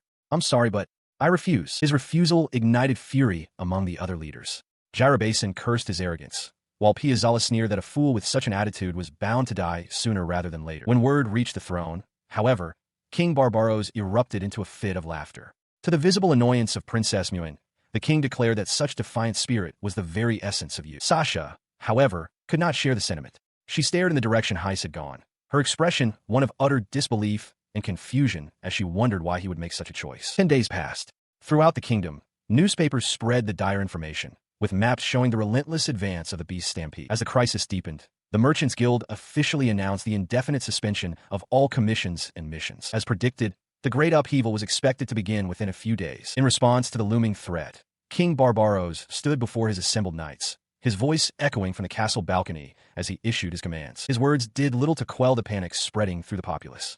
Across the land, civilians gathered what they could, abandoning their homes in a desperate exodus. The city streets devolved into chaos as people scrambled for safety. Amidst the turmoil, seasoned adventurers like Jirabasin stood firm, their expressions grim as they watched the frantic evacuation. Watching the scene unfold, King Barbaros' face was a mask of weary resolve, while beside him, Princess Muen could not hide her deep concern for their people. Elsewhere, Sasha's gaze was fixed on the horizon, her expression a mixture of determination and apprehension for the battle to come. The beast stampede begins. As the kingdom braced for impact, Heis was in a quiet part of the city, settling a payment with an elderly shopkeeper. He questioned the old man, asking if he had no intention of evacuating to another town. The shopkeeper explained that his dream was to run his business in this very place, and that he was fortunate to have done so. Just as he finished speaking, a deafening roar echoed from outside, shaking the very foundations of the building. He then held up a framed photograph of his family, a wife and a smiling son. He considered himself lucky, he said, because his wife and child were not at home. His voice, filled with a weary resignation, carried over the desolate landscape, explaining that the oncoming horde wouldn't even leave a single bone behind for a proper burial. With tears welling in his eyes, the old man elaborated that his home, his family, and his reputation were all he had left to lose. The inn, he explained, was the last remnant of his family's legacy. With a soft thud, he closed a book on the counter, reaffirming his decision to protect his dream and his son. Heis listened to the heartfelt declaration in silence, his own expression hidden by his dark hair and a newly donned eye patch. He then turned to the counter, the clinking of coins breaking the quiet moment. He informed the surprised shopkeeper that the payment was for his lodging that night, as well as for breakfast the following morning. Meanwhile, atop the city's formidable outer wall, the true scale of the impending threat was announced. An estimated 70,000 beasts were approaching. The staggering number was roared across the battlements by Guild Master Heis, who rallied the defenders to fight for their king and their people. Standing beside him, Sasha's voice cut through the rising fear. She declared herself their shield, their sword, unbreakable. Her defiant cry was immediately silenced by a panicked update from Scout. The estimate was wrong. The true number was 100,000. A wave of stunned disbelief washed over Heis, Sasha, and the other defenders on the wall. As despair began to set in on the ramparts, Heis stepped out into the empty city streets. His long coat billowed around him as he moved with purpose, his gaze fixed forward, ready to face the impossible tide alone. As a horde of grotesque, goblin-like creatures swarms forward, Heis stands his ground. He materializes a large, four-barreled weapon that glows with an intense light, taking aim as one of the monsters shrieks that they have arrived. He fires, launching 3 large projectiles that streak through the air like missiles. They detonate upon impact, engulfing the front lines of the horde in a massive, fiery explosion as he begins to summon his next piece of ordnance. With a roar of exertion, the missile launcher vanishes, replaced by an enormous, multi-barreled rotary cannon. The sheer power of the summoned weapon seems to course through him as he prepares to fire again. He unleashes a devastating torrent of fire, the cannon spitting projectiles that tear through the monstrous ranks. The creatures are shredded apart in a chaotic spray of gore, their screams lost in the deafening roar of the weapon. Watching from a distance, Reynolds remarks on the incredible sight. Beside him, Sasha stares in disbelief, wondering aloud if this overwhelming power is truly Heis' blessing. Elsewhere, a commander orders archers to open fire, and a volley of arrows darkens the sky. Suddenly, the horned demon crane appears before Sasha, laughing maniacally. He taunts her, calling her a bitch and declaring that her party must also be part of the bloody celebration he has planned. His attention is then drawn back to Heis' ongoing assault. Crane squints, intrigued, wondering what kind of weapon could create such a spectacle, acknowledging that the battle has become a one-man show. He stares intently at the distant warrior, a look of contempt forming on his face as he mutters a curse about the brat. Meanwhile, Reynolds takes command, ordering the vanguard forward. He declares that he is counting on them as Sasha, Robin, the armored warrior, and Philip prepare to charge into the fray. Robin leads the charge with a ferocious roar. She brings her massive weapon down in a devastating arc, smashing a goblin into a bloody pulp on the ground. She grits her teeth, activating her non-gigantification ability and asking her comrades to bear with her. The effect is immediate.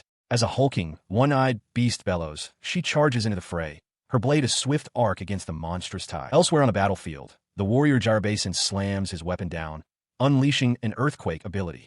Nearby, Reynolds calmly activates his own poison power, remarking with a smirk that the writhing creatures look rather disgusting. His observation is cut short by a tremendous impact that shatters the earth. As the dust settles, the demon Crane stands before him, demanding to know who he is.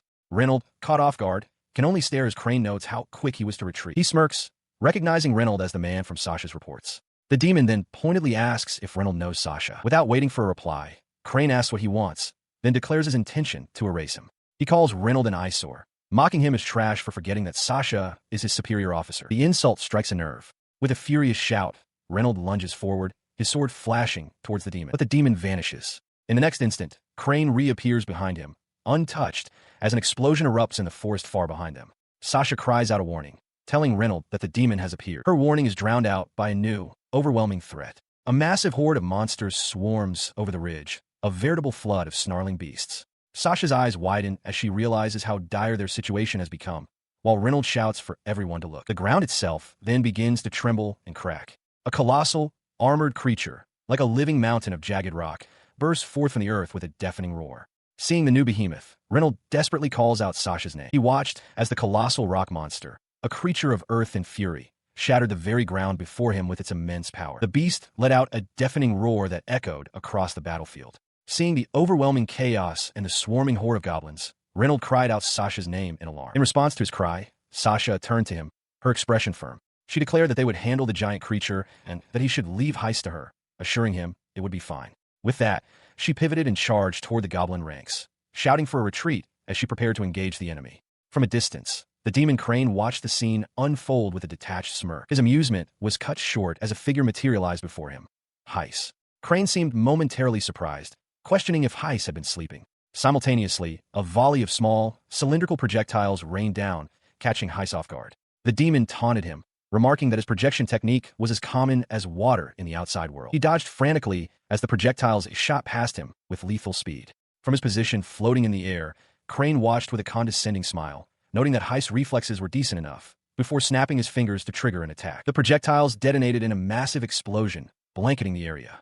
Crane mused aloud about the powerful magic, but as the smoke cleared, Heis stood unharmed. His gaze was locked on the demon as he declared that Crane was his true opponent. Now clad in a new, formidable suit of dark armor, he moved with impossible speed, weaving through another barrage.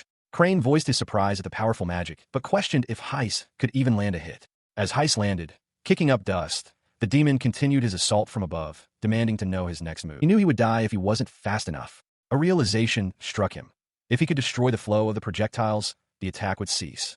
As the next wave converged, he calmly placed a hand on the ground, and the incoming projectiles shattered into harmless fragments of light. In the brief respite, Sasha's voice came from behind him. She placed a reassuring hand on his shoulder, telling him to hold steady, that she was right there with him. She then proposed they attack again, together. Her words erased any lingering tension. A confident smile spread across his face as his gauntlet began to glow, power gathering in his hand for their coordinated assault. He levels a large, double-barreled firearm at the demon. Crane, his eyes wide with disbelief, questions how this is possible, demanding to know what kind of trick allows Heis to manifest such power when his own magic is still active. In response, he pulls the trigger. Sasha stands beside him, her hands channeling a brilliant, swirling energy that merges with the weapon's discharge. Together, they unleash a massive, spiraling vortex of power that engulfs Crane completely. The demon cries out, his face a mask of shock and humiliation. He cannot comprehend being defeated by his own formidable magic, turned back against him. As the energy of the attack finally subsides, his form begins to waver. A profound silence falls over the ravaged landscape. Amidst the splintered earth and debris, Heis and Sasha stand as the sole figures in a vast expanse of destruction. The quiet is broken by a cheerful voice. Piazzala appears before them, her smile bright and unfazed. She thanks Heis for his help, playfully suggesting that treating her to afternoon tea would be a suitable reward. Before he can respond, his expression shifts to one of pure shock. His head whips around as he cries out Sasha's name in alarm, his sudden panic startling Piazzala. His cry was for her. Elsewhere, Sasha stands panting, her face and clothes stained with blood and grime. At her feet, the massive stone body of the colossal rock monster cracks and disintegrates into dust, utterly defeated. An urgent alert echoes across the battlefield, a message for all soldiers and adventurers.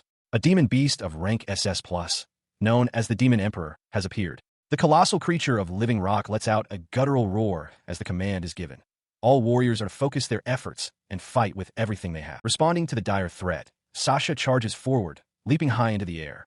She brings her sword down with immense force upon the monster's head, but the blade connects with a deafening clang, failing to even scratch the rocky hide. The impact sends a shockwave outwards as Piazzala cries out in alarm. She is thrown back by the recoil, her expression hardening with frustration as she realizes the creature's shell is impenetrable.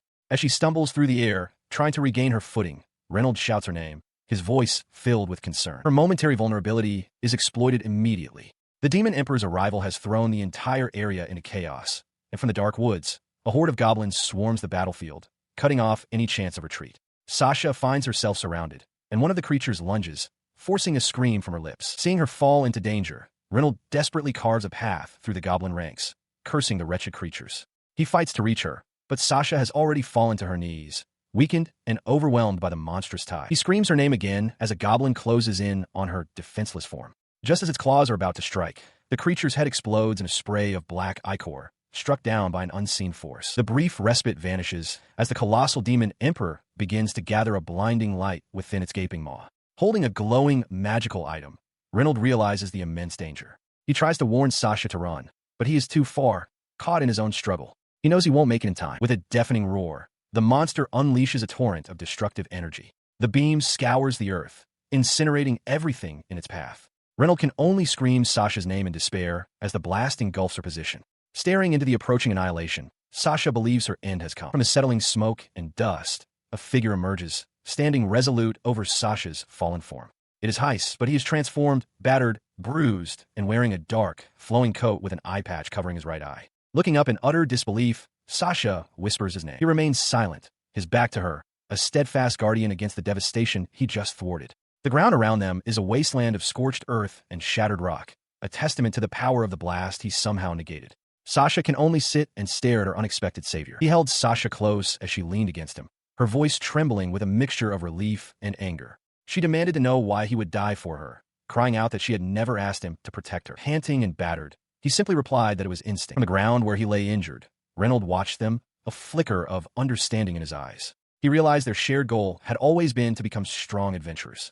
Sasha's gaze softened as she looked at Heis. He continued, acknowledging that while she still had a long way to go, he knew she only wanted the best for him. It was she, he confessed, who was the driving force that compelled him to keep moving forward. His attention then shifted to the colossal monster looming in the distance. He told Sasha to leave the giant turtle to him as the creature rumbled ominously. A memory surfaced in Sasha's mind, a time when she was younger, unable to bring herself to kill even a single quivering slime. Heis had been there, telling her to just do it, to just slash it. The memory of his encouraging smile, telling her she could do it, flashed through her thoughts. The contrast between his past faith in her and his current plea for her to run ignited a fire within her. Clenching her fist, she thanked him and declared that she would fight. In a blinding flash of light and shadow, Sasha swung her sword, unleashing a wave of energy that completely obliterated the surrounding horde of goblins. Reynolds could only stare in shock, wondering what that incredible power was. Her blade, the golden sword, now pulsed with a brilliant light. She recalled Gyrobasin's words about awakening and true time, a state where one's true, suppressed power is unlocked. He had known her potential was being held back. With newfound resolve, Sasha declared that Hibbel was now protected. Enraged by the display, the colossal monster let out a deafening roar. It slammed its massive head into the earth, unleashing its heavenly fang attack and shattering the very ground with a thunderous boom. Its devastating advance was met with a defiant roar. Transformed and radiating power, Sasha charged forward, declaring herself an unbreakable shield and an indomitable sword. Her powerful cry echoed across the battlefield, piercing the hazy veil of Heis' unconsciousness. The sound jolted him, and his eyes snapped open. He found himself lying in a bed, his face bandaged, wondering dazedly if he was in an inn. A woman's voice nearby confirmed that he was, indeed, awake. He turned his head to see Priscilla, who greeted him with a cheerful good morning. He weakly uttered her name, asking how she had gotten there. Priscilla explained that the battle was over and that she had administered first aid, confidently stating her spiritual power was more than enough for the task. His immediate concern, however, was not for himself. Pushing himself up, he urgently asked about Sasha's fate, just as Piazzala entered the room. His question was met with a sudden, heavy silence as the two elves exchanged an uneasy glance. Breaking the quiet, Priscilla quickly made an excuse about getting water and left the room with Piazzala, leaving Heis alone with his growing dread. Moments later, Piazzala's voice came from the window. She asked about his injuries, noting that while they must be painful, they didn't seem too severe. Heis could only manage a quiet affirmation. Her tone then shifted, becoming somber as she offered a sincere, heartfelt apology. She tried to explain that Sasha had entered the fray of her own free will and that no one had forced her. As she spoke, the image of Sasha in her awakened form flashed through Heis' mind. Piazzala insisted there was no need for apologies, but her voice trailed off, leaving the true outcome of the battle unspoken. He managed a weak smile, observing to Priscilla that he had finally reached the point of awakening. He wondered aloud if this meant he was no longer a burden to them. Priscilla, however, couldn't meet his gaze, her expression somber as she simply uttered his name. Her head snapped up, a desperate plea in her eyes. She acknowledged the weight of her request, but asked him directly if he would be willing to return to the sacred party once more. Before he could answer, Piazzala threw the door open, her voice ringing through the room. She vehemently declared that Heis belonged to her and forbade him from leaving Priscilla stunned by the sudden outburst. The sudden conflict left Heis completely bewildered. Priscilla, recovering from her shock, insisted that Heis was a member of her sacred party. Her claim was met with a sharp, crackling glare from Piazzala. He struggled to make sense of the situation, thinking to himself that he had always operated solo. The possessiveness of their argument was completely lost on him. The argument escalated as Piazzala smugly challenged Priscilla, questioning her relationship with Heis.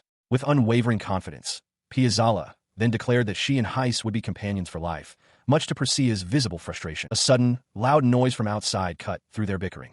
Still confined to his bed, Heis turned his head toward the sound, wondering what could be causing such a racket. He pushed himself up and moved to the window to investigate. Peering outside, he quietly considered that perhaps his current situation wasn't so terrible after all. The source of the noise became clear. Priscilla and Piazzala were below, shouting up at him. They demanded he make a choice, them or Sasha. Utterly exasperated, Heis yelled back down, reminding them that he had already told them he was a solo player. 6 months later, the city has found its rhythm once more, its streets bustling with renewed life and energy. At the sacred guild hall, Sasha greets a newly arrived party. The group, known as 1000, looks up at her, their leader stammering that they've arrived, while Sasha apologizes for the trouble. She presents them with a new quest poster. It's a C-rank commission with the objective of eliminating an Orge Lord. The party's spiky-haired leader reacts with a jolt of surprise. Sasha explains that since 1000 is now a C-rank party, she thought it was time for a more challenging mission. She asks if they can handle it. The leader, Lauren, clenches his fist with determination, assuring her they can do it and asking for her trust. That confidence, however, was short-lived. In a forest clearing, the party is completely overwhelmed, surrounded by not one, but 3 hulking orcs. Lauren looks on, panting, realizing the situation is dire. His party members are injured and scattered. He grits his teeth, knowing he must fight on alone. But as a massive orge charges him, he realizes with dread that this is the end. In that desperate moment, a torrent of dark power erupts, instantly vaporizing the charging monster and its companions. Amidst the swirling energy and dissipating remains, Heis stands untouched. Lauren can only stare in shock, calling out his name. He turns to the battered adventurers, asking if everyone is all right and noting Sasha's presence. The members of 1000 rush toward him, weeping with relief, thanking him profusely for saving their lives. As the relief washes over them, one of the party members looks at the fallen orcs, remarking in awe that for Heis to defeat 3 of them in an instant, he must surely be S-rank. This realization ignites a spark in Lauren. He excitedly brings up the rumor that Heis is the strongest in the world because he's S-rank. He then asks if Heis would be willing to reveal the reason for his power, a question his equally curious teammates echo. He calmly states his ultimate goal, to conquer the 6 supreme dungeons. The members of the 1000 party are utterly flabbergasted, repeating the legendary name in shocked disbelief. These 6 locations are known throughout the world as the most difficult dungeons to ever exist. Among them are the Great Salt Lake of Pyloramens, home to a diverse and dangerous ecosystem, and Delmadrome, the Labyrinth of the Earth Dragon, a sprawling, ruined cityscape. The other fabled sites include the disorienting Forest of Confusion, the Tower of the 7 Sages, Grinup Star, which has only appeared once in recorded history, the demon-haunted mountains of Necrophantasia, and the mythical Garden of God, an existence spoken of only in legends. He explains to the party that of all these places, only 2 have actually been discovered, the Great Salt Lake in the Frizz region, and another dungeon in the Desaya Desert. He adds a grim warning that no one who has entered either has ever returned, and since he lacks official authorization from any high command, he wonders which he should challenge first. As he speaks, the members of Thousand gaze at him with wide-eyed admiration.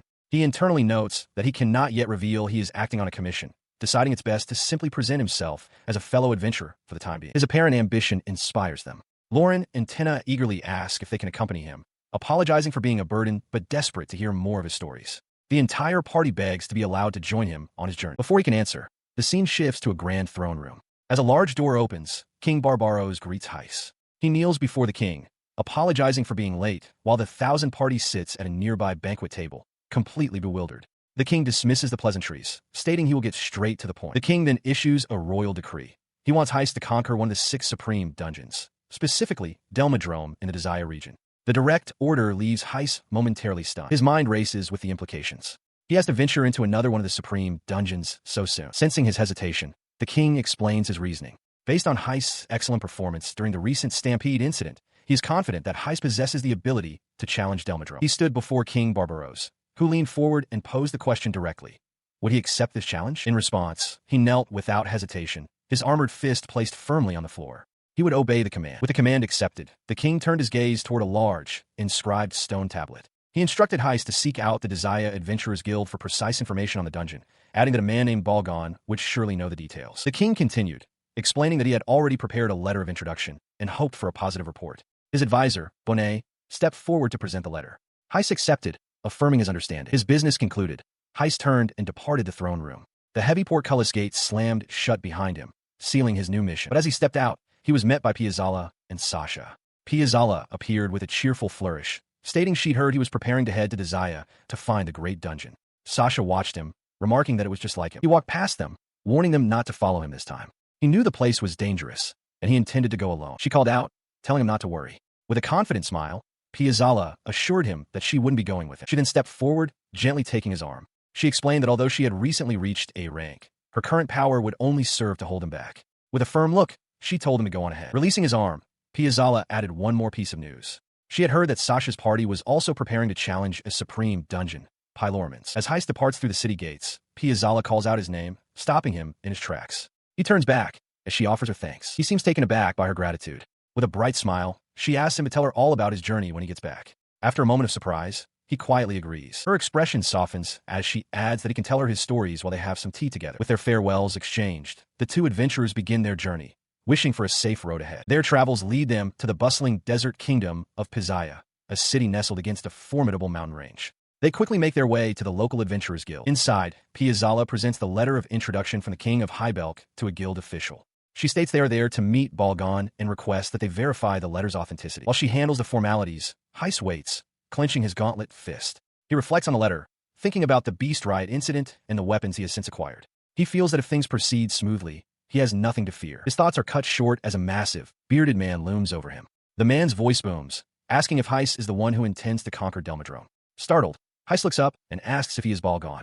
The man confirms it. Heis explains that he has been commissioned by the king to conquer the dungeon and needs information.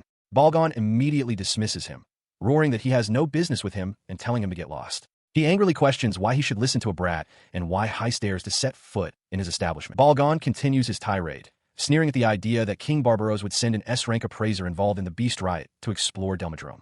As his anger rises, Piazzala steps forward with a placid smile, calmly telling Balgon to get a hold of himself. Her attempt at diplomacy was shattered by Heis' sudden, mocking laughter. He sneered at the thought of the prestigious title of 4 great clans, finding the very notion amusing. He then addressed the large man directly, telling him to listen closely. With a sharp grin, Heis accused Balgon of being nothing more than an old man running scared from some unknown foe, prompting a horrified Piazzala to question what he was doing. The young adventurer pressed his verbal assault, dismissing Balgon and those like him as pathetic cowards. His tirade complete, Heis donned a dark visor over his eyes. He turned his back on the fuming man, calmly advising the shopkeeper to take his own advice and go home. As he walked away, Piazzala's expression turned to one of utter despair. She understood in that moment that any chance of a peaceful resolution was gone. Before she could react further, Balgon roared, calling Heis a little brat.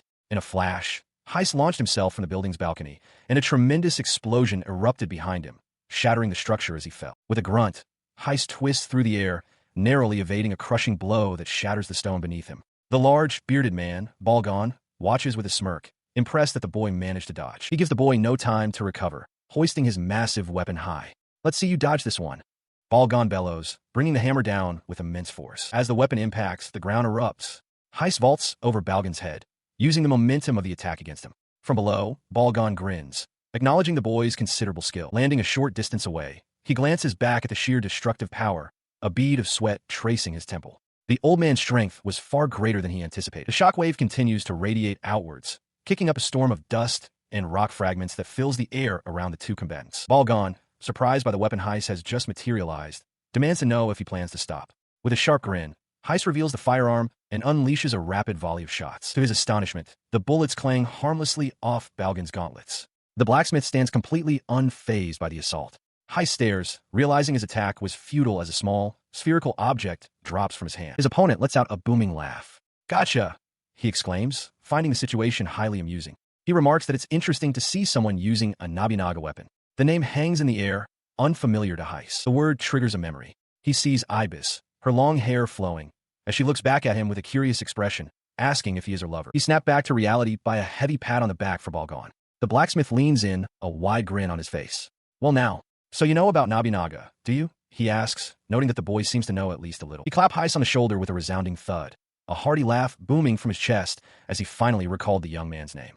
Heis, still dazed, could only stare back as the blacksmith confirmed it. "Heis, right?" With the name settled, he turned and gestured for Heis to follow. He offered to tell him his story, inviting him to come and sit down. As he walked, the young man's expression soured. He wondered why the blacksmith had struck him with such force. His thoughts were interrupted as they entered what appeared to be a guild hall. The blacksmith gestured toward the table, again telling him to take a seat. Moments later, the sound of a heavy liquid sloshing into wooden mugs filled the air. Balgon placed a mug before Heis and began his story. He revealed that he used to be in a party with Nobunaga, a statement that visibly surprised the young man.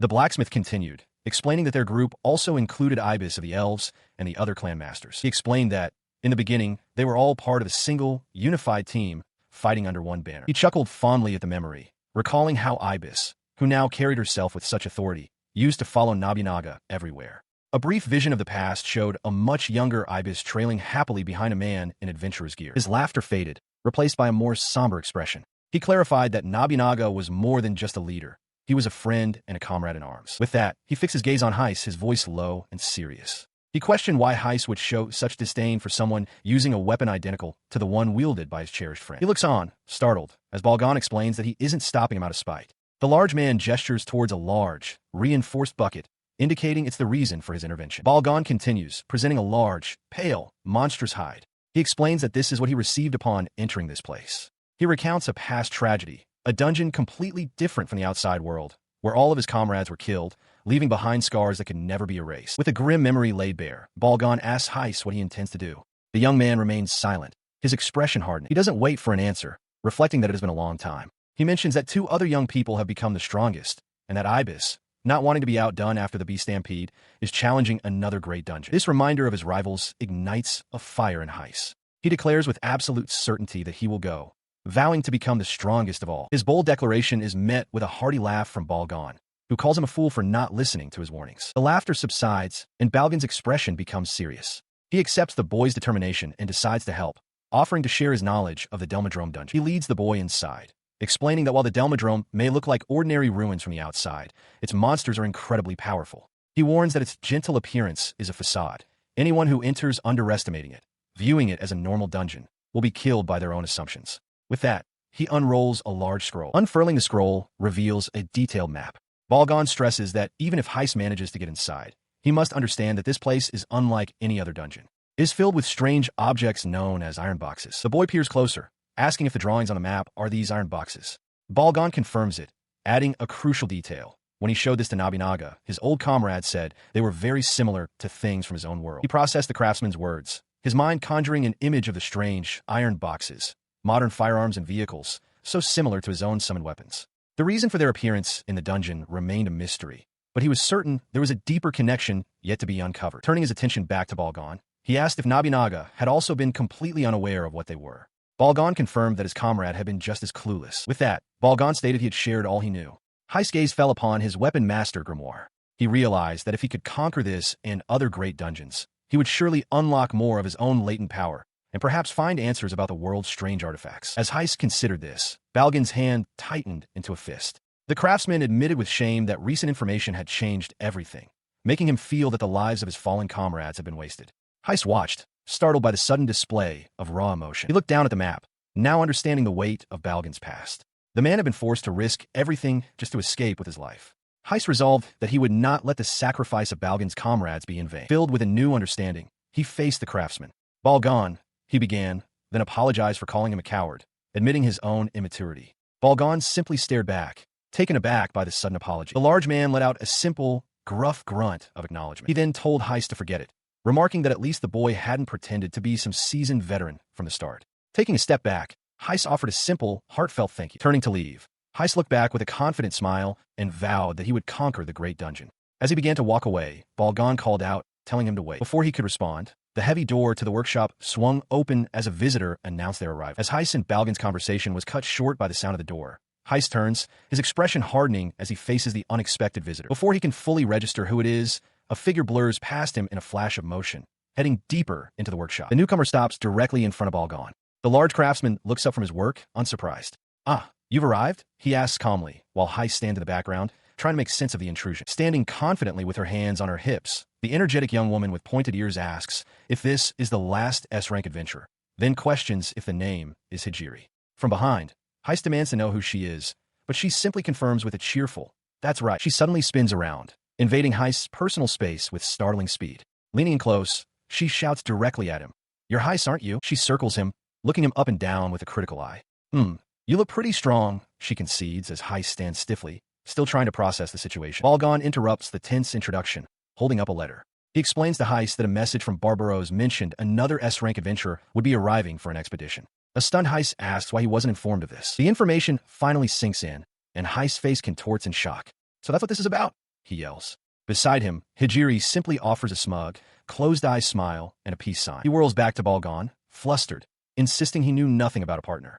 Balgan calmly replies that, regardless, this is the mission he has been assigned, referring to them as a pair. Sweating, Heis glances back at the girl, wondering if he's truly expected to accept this arrangement.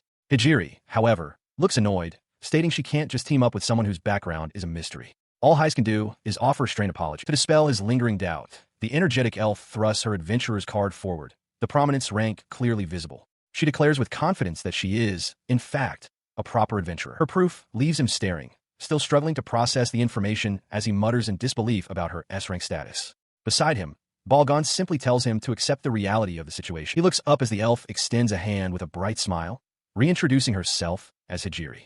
Finally responding, Heis formally introduces himself in return. A spirited young woman named Hijiri beams at Heis, expressing her hope that he will look after her. Leaning closer, she boasts about her reputation, asking if he has heard of the famous Hijiri cursed fist in the Oolong language. Nearby, the heavily bearded Balgan observes their interaction. His expression, however, is grim. He bluntly informs her that both she and Oolong are fated to die. The declaration shocks Hijiri into silence. He then asks for the location of Oolong, recalling it as a western region known for its martial arts and constant warfare. She recovers her bravado, proudly puffing out her chest and declaring Oolong her cherished homeland. Dismissing his dark premonition, she suggests they can reconcile after conquering the dungeon together and moves closer, causing him to recoil. He pulls away, agitated, questioning how that could possibly happen and insisting they must conquer it together. Hijiri, however, seems confused by his vehement opposition to the idea. Meanwhile, within the royal court, King Barbaros makes a stunning declaration. He announces his personal intention to join the adventurer Heis in the conquest of the great Delmadrome dungeon. As a courtier expresses doubt, the king asks for confirmation. Is this the same Heis from the infamous beast stampede incident? The name catches Hijiri's attention, and her eyes widen in sudden recognition. She immediately turns to the king and formally petitions him, requesting permission to join Heis' expedition. She argues that the recent troubles caused by high-level adventurers have been a significant detriment to the war effort, and this is a chance to rectify it. Heis shouts in protest, realizing the trouble she could cause, but it's too late.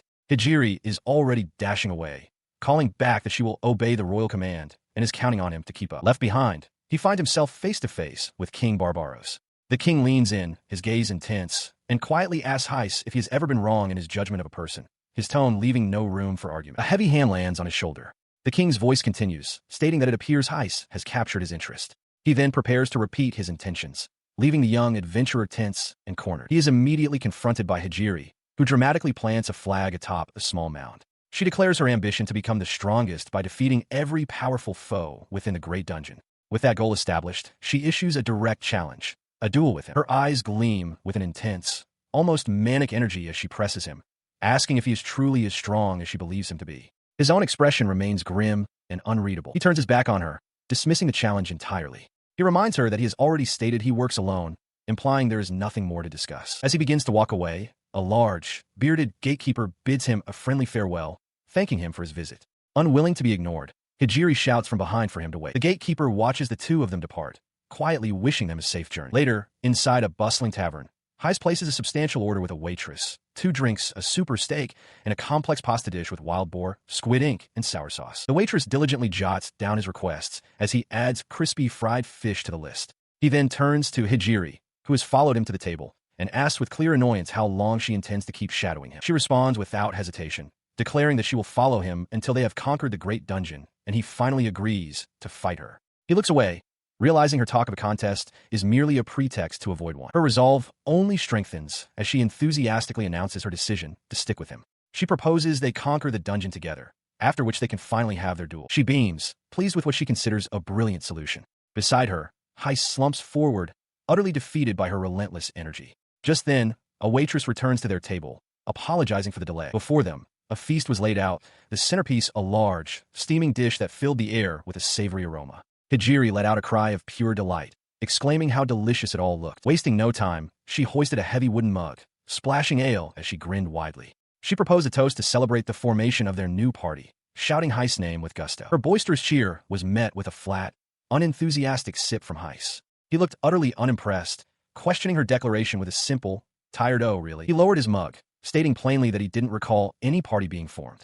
Hijiri, undeterred, simply urged him to at least have a drink with her. She paid his protest no mind, instead taking a bite of food. She hummed in satisfaction, remarking that the delicious meal was getting her excited for what was to come. Her thoughts then turned to their objective, the Delmadrome Great Dungeon.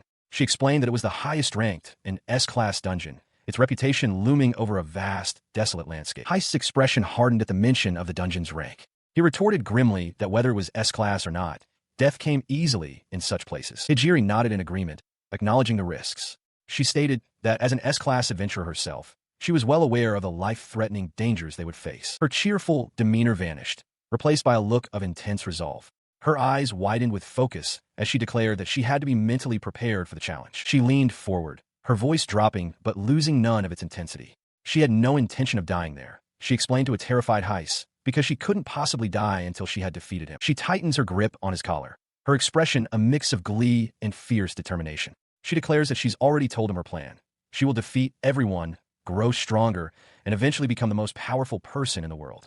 Heis, stunned by her intensity, can only stammer, questioning why she is so fixated on this path. Her words bring to mind his own past, a time when his power was undeniable. His accomplishments during the Beast Riot became legendary in Oolong, where he not only annihilated 1,000 demons, but also eradicated the entire demon race. Despite these monumental feats, a quiet thought surfaces in his mind. The burden of that power felt surprisingly light. Back in the tavern, he remains lost in thought as Hijiri takes a swig from her mug. She complains that he refuses to even entertain the idea of a competition.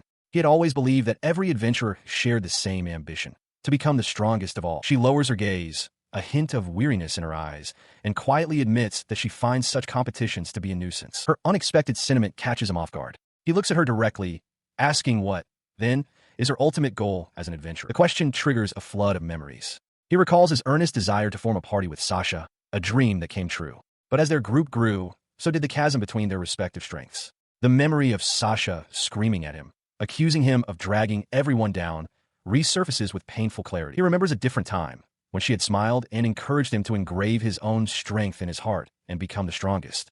But that memory is shattered by the image of her turning her back on him, leaving him behind. The contrast leaves him visibly shaken. His turmoil is interrupted by Hijiri, who leans forward with genuine curiosity. She tells him that any reason is fine, but she is eager to know his story, urging him to share at least a little. Her simple request, however, seems to have an overwhelming effect. Tears stream down her face as she gasps for water, completely overcome with emotion from the story he hasn't even told. Heis can only stare, utterly baffled by her dramatic reaction. He decides against continuing the heavy conversation, the mood for it now completely gone. Instead, they proceed into a bustling town square, the air thick with the sounds of commerce as crowds weave between market stalls. Amidst the activity, Heis observes that they must be approaching the Delmadrome dungeon, noting how different it is from a typical tourist area. Hijiri, however, is captivated by a food stall, excitedly pointing out that they're selling beef tongue skewers for a bargain price. The vendor presents their order. She turns to him, clarifying that this tourist area was built upon ancient ruins. She then adds that she also has work to do here. He asks what she means by that. As he speaks, a sudden realization dawns on Hijiri. From their current location, they can head straight to the dungeon. Her idea sparks a competitive fire.